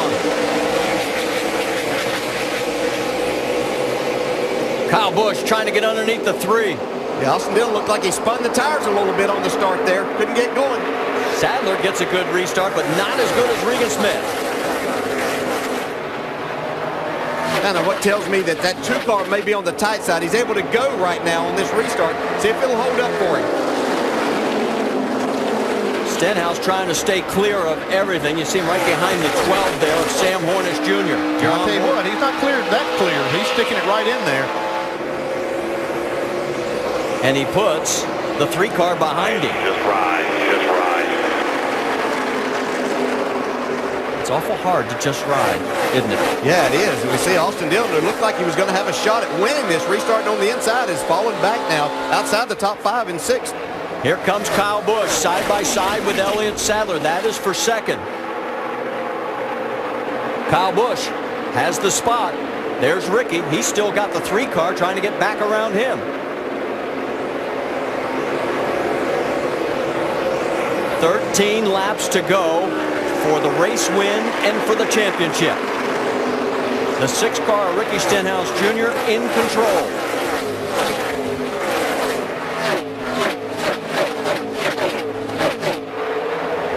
Regan Smith, his lead about half a second right now over 2nd place Kyle Busch. Whoa, watch out. Look out. Getting real dicey up against the wall, and man, that was close. Yeah, he just doesn't be in that situation. And if I was his spot, I'd tell him, get out of there. Stop racing them. There you heard it. Cruise here. That's not smart. Just leave him alone. You can see Sam Hornish had to check up as he got down into the corner. Austin Dillon had a big run. He had to try to avoid him, and Stenhouse was on the outside. Well, he's given a little bit of breathing room to the 3 of Austin Dillon, but here comes the 11 now, Brian Scott, and that is also for position. Well, right now he's got some room in front. He's got a fast enough car. Now he needs to try to get away from these 2 cars that are right there on his bumper. I think he can do that and then just hang out here. He's got about 10 laps to go. Cole Witt in the 88. And you're right, he's got enough breathing room, and he is starting to pull away just a little bit from that 88 car. So after a heart-stopping moment, things have calmed down a little bit. Next time by, we will have 10 laps remaining in the 2012 season. There you saw Regan Smith. Here comes Sam Hornish Jr. side by side with Elliott Sadler. Yes, Sadler continues to fall back. Fighting the handle of this race car. Things is extremely tight for him, just not able to go. See, Brendan Gaughan had also gotten around him up in that 3rd spot in front of Hornish. Brendan Gaughan looking at a great finish in that 33 car.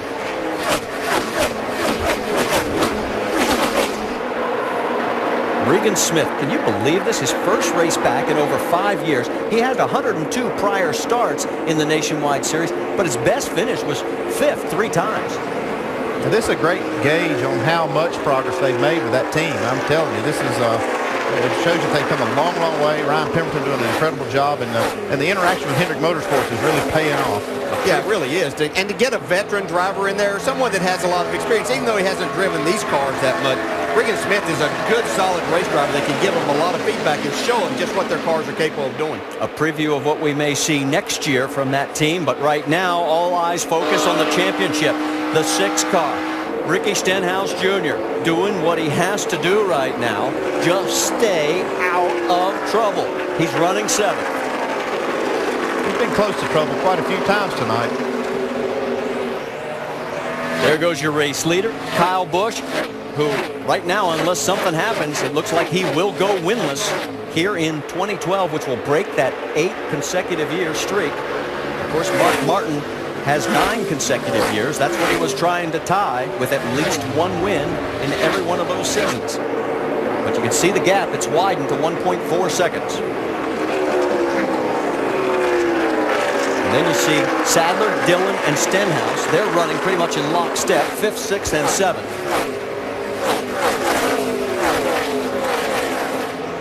Brian Scott right behind Ricky, and you know he realizes what's at stake with those 3 cars in front of him, but he too is trying to do the best he can because he's looking for a ride. Sure, he's wanting to get as good a finish as he possibly can here. You see Austin Dillon taking that spot away from Elliott Sadler. Oh, Austin almost into the wall there. Had to get out of the gas. Allows the 2 and the 6 to come by. So now Ricky's right back in the mess because look at this. He's got cars all around him again. 6 laps to go. And it looks like he's saying, okay, I'm going to make a little safe move here. Yeah, that's the smart thing to do. He just doesn't need that whatsoever. See, Austin Dillon going to try to make this move once again, put a slide job on Elliott Sadler. See if he can stay in the gas this time. Nope. Here comes Brian Scott underneath Ricky Stenhouse. Let the 11 go. And you heard the spotter. Let the 11 go. I think I'd let them all go. I just say, yeah, it's just too much trouble ahead of you there. You saw that 3 car just broadside in front of him at one time. Oh. You'd never know those guys are teammates. Well, they're not going to be teammates after this race. Not much acting like it right now. Elliott up on the high side. Dillon goes down low and looks like he is going to pick up the spot. Yeah, Sadler's really struggling with this car, but those points right there really don't mean anything. You can see he's still has a cushion as far as that 2nd place in the point standings. Sadler running the low line, as is the 11 of Brian Scott, and there you see Ricky Stenhouse Jr. just trying to stay out of the way. Let the 11 go. Let him go this time, I'm telling you. I sound like Mike Kalanoff, the spotter, is getting a little more forceful about this. Ryan Blaney coming into the view as well in that 22 car. Next time by, 3 laps to go. Obviously, Ricky may have turned off the radio. Yeah, he may have. He didn't hear that. Or chose not to. He goes around Elliott. And that's just rubbing salt in the wounds for that number 2 car. Elliott sees a second year in a row where the 6 car looks like he is going to win the championship. Here comes Brian Scott underneath in that 11. We're talking about this 2 car. He can't give up too many more of these spots, though. He will have the tiebreaker, even if they should tie with the 3 as far as the points go for second spot. 2 to go this time. 2 to go. You heard the call. Just 3 miles left in the 2012 NASCAR Nationwide season. Ricky Stenhouse Jr. in that number 6, looking to go back-to-back to join some exclusive company. All clear. Coming to the white this time. In that group, Sam R. And anytime we can mention Sam R, it's a great day in motorsports. White flag is out. 1 left to go for Regan Smith. His return to the Nationwide Series looks like it's going to be on a winning note. Here's the white. And there is Ricky Stenhouse Jr. comfortably in the 6th position. 66 to a 54. Low car. Here comes Regan. Coming to the checkers this time. It'll be his first career win in 103 nationwide starts, but the last one came all the way back in 2007. Out of turn 4, he's going to win the race. Ricky Stenhouse is going to win the championship. Nice job. Great work, buddy. You're always fun working with you, man. Y'all did a great job. And be careful what you do. You're burning out. There's going to be a champion out there somewhere, too. You know what I'm saying? 10-4. Now, Junior, Kelly, this race, thank you guys for the opportunity. It's going to be a fun year next year. Hell of a job, everybody. Junior Motorsports, good job. Yeah, you run a hell of a race there, bud. Hard work all year long there, guys. Thanks to all these NEA boys for helping out. Man, I'm so proud of you. Proud of you guys, man. Hell yeah, thanks for coming out early. Really appreciate you guys. Good job. Kelly, where do they want us to go? We were at the wait. About coming down pit road, but hey, good job, buddy. I gotta be honest, I thought I'd hear a lot more hooping and hollering on that radio in the celebration. Burnout out here or what? No, I was. You're the champion.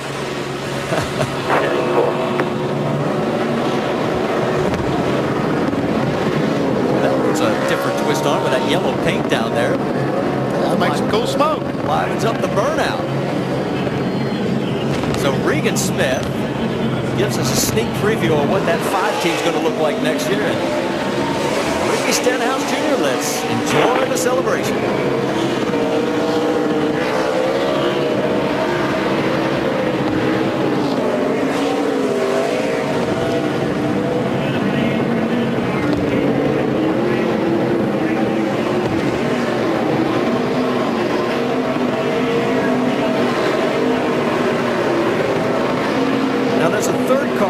Celebrating. That's the 18 of Joey Logano, because that team wins the Owners' Championship. And I always like to rename that the Team Championship, because that's the car that has scored the most points throughout the course of the year. And there is the flip side of the coin. The dejection for the 2nd year in a row and the heartbreak. And Jamie, it's all yours. Well, earlier in Countdown, we had sat down with Elliott. You said losing this year would be more disappointing than last year. How so? Oh, yeah, it's way more disappointing this year because we had control of the points the whole entire season. And I'm just proud of my guys, everybody on this one main financial team. And, we raced as hard as we could every weekend. We came up short. And, it didn't take but a few races to put us behind. Indy was really big as far as momentum was concerned. And definitely last week at Phoenix. But I'm just proud of my guys, man. This is one of the most fun years I've ever had. And second's not what we wanted, but we got to hang our hat on some wins and some poles, and we ran good and competitive all year long. What stands out the most? You guys did have a dynamic relationship, and 4 wins, 4 poles together. You're both going your separate ways next year. What stands out the most? Well, hopefully the friendships, and I talked to these guys before the race, and we learned a lot about each other while we were racing, but I feel like I gained a lot of friends in the sport. These guys really buckled hard and ran good with me week in and week out and gave me their best, and that's all I can ask for. And I just had great support from everybody from One Main, everybody from Coca-Cola and Hunt Brothers. Everybody was a part of this race team, really stood by our side, and I apologize at the end for coming up a little short, but we did the best we could. One of the gentleman racers out here comes in second for the 2nd straight year. Marty? And on the right side, and they're now full screen, the celebration as teams come out to congratulate a 2-time champion in the NASCAR Nationwide Series, Ricky Stenhouse Jr., who next year will done for the last 2.5 years for us. Thank you, man. So the team effort last 2 years. Awesome job. He moves into Sprint Cup for that man right there, Jack Roush, next year. All right, so while Ricky gets to take a little more victory lap, let's go to victory lane and talk to one of the men who may be fighting for that championship next year.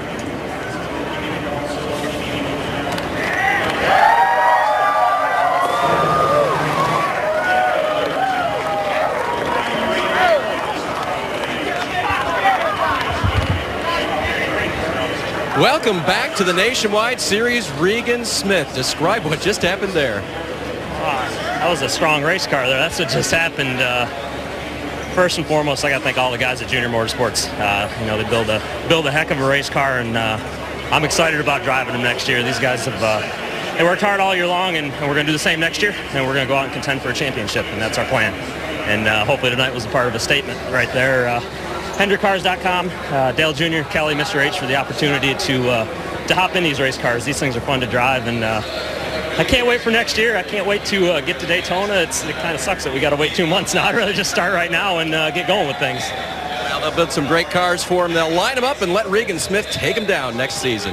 Marty? All right, thank you, Vince. And a very happy Regan Smith. What a way to come back to the NASCAR Nationwide Series. We talked about Mike Kelly's relationship with his driver. He's going to stay in the Nationwide Series. And he is going to miss that man right there, the two-time champion of the NASCAR Nationwide Series. And as we head to break, look at this. Burnouts with a little extra color. Celebration continues in victory lane. There's Steve Letarte, the crew chief, calling the shots tonight for the number 5 of race winner Regan Smith. They make a triumphant return to the NASCAR Nationwide Series in their very first race. And that number 5 sitting right there to the left of the screen. And of course, everybody is waiting to hear from the champion for the second year in a row. Ricky Stenhouse Jr. finished 6th in tonight's race. Elliott Sadler came home in the 9th position. There's Ricky. And while we're waiting for the championship celebration to begin, it gives us a chance to catch up with Steve Letarte. How about it, Dave Burns? Well, he's got his hat for victory lane. I think you earned that tonight. That was fantastic. I don't know if I earned it. You know, Rex Stump, he really was listed as a crew chief. He did all the work. He got the car ready in the garage and worked it through practice, and it was just amazing. Regan drove a great race. And, you know, I'm really proud of Junior Motorsports. They've, you know, it's been a long year, and they've dug their heels in really, really deep, and they've worked all year long. And it was really, really good to get one to, you know, victory lane. It's been since 2010 since Junior Motorsports was in victory lane. Jamie Little? And Austin Dillon, what a year it's been for him. 2 wins. You've done a lot of things that no rookie before you has done. Your pop, Richard Childress came up. What has this year been like? You're a rookie, and the things that you were able to accomplish. Yeah, it was a great year. I can't say enough about my team. We're actually a rookie team pretty much, the guys that we brought together this year. And, you know, just RCR as a whole working together, ECR engine, Chevrolet, everybody that helped us this year, it's really the experience around us. We were able to take it and run well with it. And if you could tell me to run 3rd in the points our first year out and have 2 wins, I'd take it from the very beginning. So very happy with Advocare, Bass Pro Shops, everybody that helped us out this year. You guys led a lot of laps, had a great car, but you struggled on some of the restarts. How can you be better next year there? Yeah, we just got to go test. I got to work on them a little bit, but I think another thing is just getting experience. So the second row, they'll lag back on you. When they get that run, it's hard to block them or do whatever, and just got to get more focused on it, and that's an area I got to work on, and I'll be better for next year. But the car was great, and we adjusted it and did our job. Just got to finish it at the end. All right, grandson of Richard Childress, very proud, Marty. Yeah, there he is. He's got a big smile on his face, and that young man certainly did accomplish an awful lot in his rookie year. How about if we focus on the champion, the back-to-back champion, Ricky Stenhouse Jr. And here they are, Sam Ard, Larry Pearson, Randy LaJoie, Dale Earnhardt Jr., Martin Truex Jr., and now Ricky Stenhouse Jr.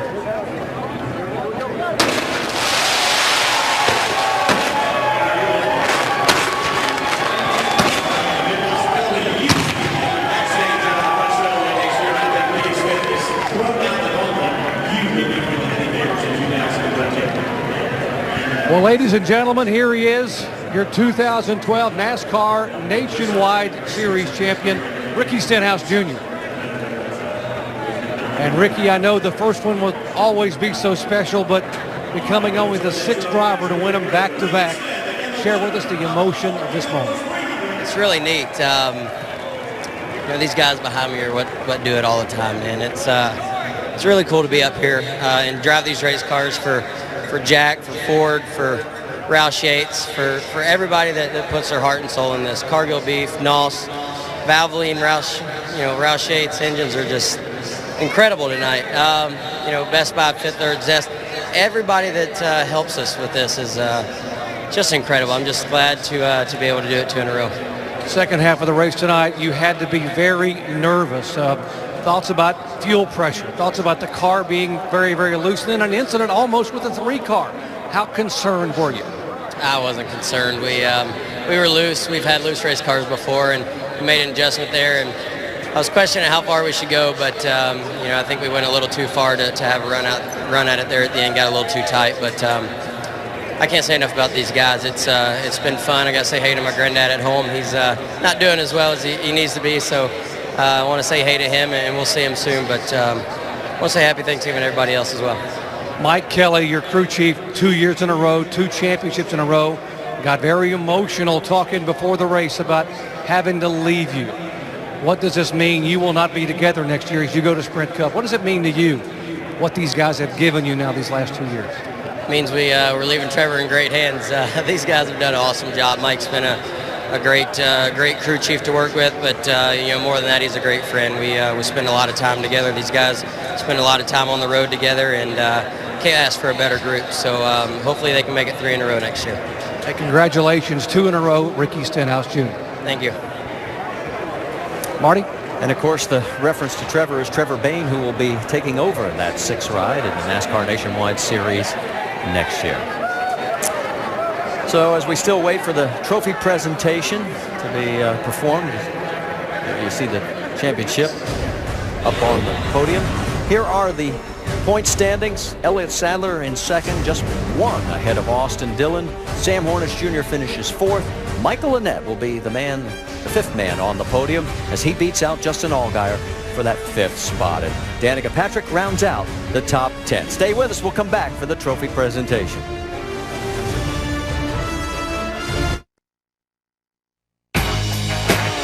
They call it the road to the championship, but this is no road. It's an obstacle course, a lifelong series of tests, setbacks, and triumphs. Of wrecked race cars, a lot of wrecked race cars. Of heartbreaks and lucky breaks. Traveling this road, you pick up pieces along the way. Pieces that all finally snap into place today. The pieces that come together to build a champion. And I go back to Kansas when he was 2 laps down and somehow came back to win that race. And now here he is getting ready for a trophy presentation for the 2nd year in a row. Doc, it's all yours. All right, formal presentation here on the championship stage. Let me introduce NASCAR President Mike Helton to offer his congratulations. Mike? Thanks, Doc. Ricky, you came out of the box as our reigning champion, being competitive all year long. Having made a couple of comebacks during the season, but you never stopped charging, never stopped driving hard. And we're honored to have you as our 2012 Nationwide Series champion. Congratulations. You, Jack Roush, all your crew guys, all the Roush Racing folks that put the ammunition behind you to give you the opportunity of what you do. It's a great honor to have you as our 2012 champion. And now to make the trophy presentation from presenting sponsor Nationwide Insurance Executive Vice President Matt Jalkus. Matt? Ricky, on behalf of the 35,000 associates of the Nationwide Mutual Insurance Company and all of our agents and all of our members, it is my honor to present you the 2012 NASCAR Nationwide Series Championship Trophy. Congratulations. Ricky Stenhouse will hold that trophy high and be very proud of the accomplishments this year.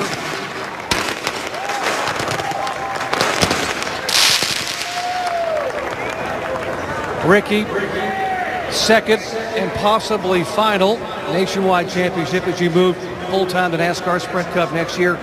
Tell the folks and the young Ricky Stenhouse wannabes listening and watching at home what this series has meant to you these last 2 years.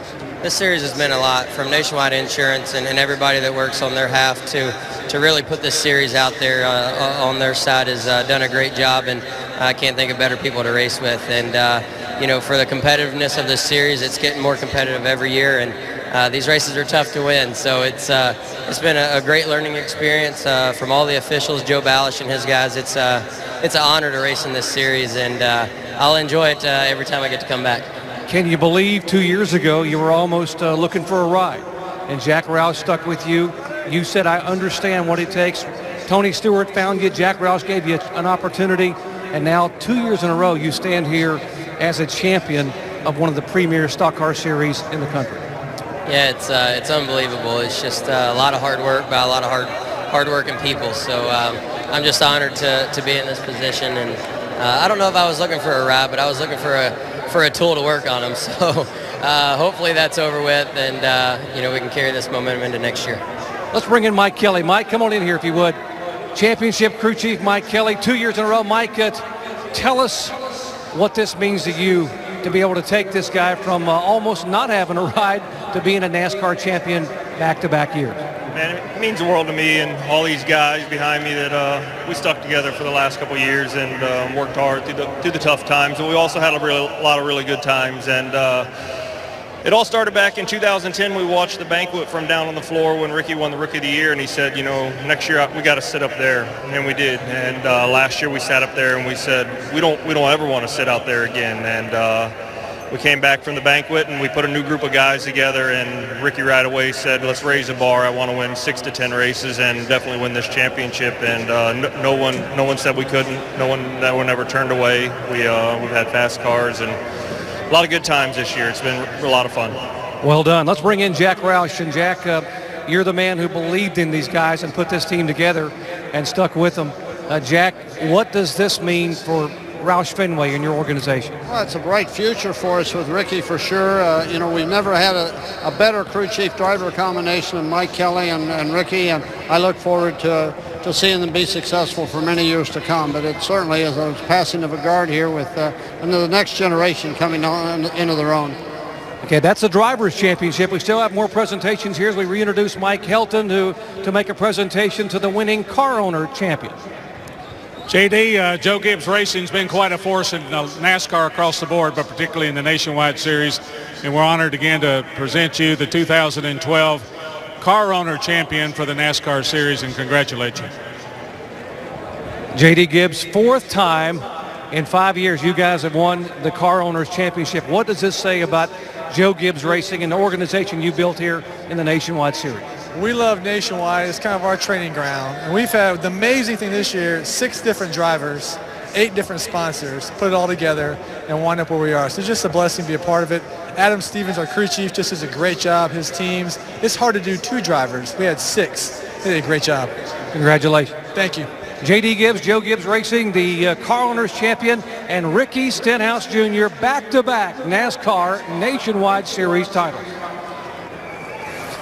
So that celebration will continue long into the night. The banquet will be held on Monday in Miami, and the celebration just starting. And believe it or not, before we know it, we're going to be back racing in February. Let's talk about Daytona, because you can get your 2013 Daytona 500 tickets. All you have to do is call 1-866-GO-NASCAR. Why wait? Do it now. We'll be there. All right, great season. Final thoughts. What do you think? A lot of great competition. I think the thing that stands out to me is how impressive the Nationwide regulars were this year against the Cup guys and teams coming in here. They won a lot of races. They battled them hard. And to watch Ricky Stenhouse drive this race car, it is a real pleasure. It's a thrill to watch every lap with this young man, and I just congratulate him on 2 championships. But Elliott Sadler, Austin Dillon, what a great job they did. It was fun watching this. Yeah, this is such a quality series, and we've got a great champion to watch in the Cup Series next year, and hopefully he'll give us some exciting moments like he has here in the Nationwide Series. I remember something Rusty said in the pre-race show. enjoy this championship because next year life changes when you get in the Cup, right? It definitely changes. You have to step it up, but I think Ricky Stenhouse is capable of doing that.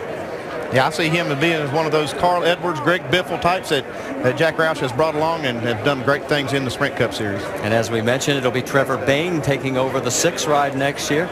And it's going to be an interesting season in 2013, to say the least. All right, don't forget, the chase for the Sprint Cup concludes tomorrow. It's the Ford Ecoboost 400 right here, Homestead, Miami. Our coverage begins with countdown at 1:30 Eastern on ESPN. Who wins it? Brad Keselowski, or as we mentioned, does 5-time turn it into a 6-pack in the NASCAR Sprint Cup Championship? Coming up next, it's ESPN College Football Scoreboard. Congratulations to Ricky Stenhouse Jr., to Joe Gibbs Racing, and for our entire ESPN crew. I'm Marty Reed. Thanks so much for joining us.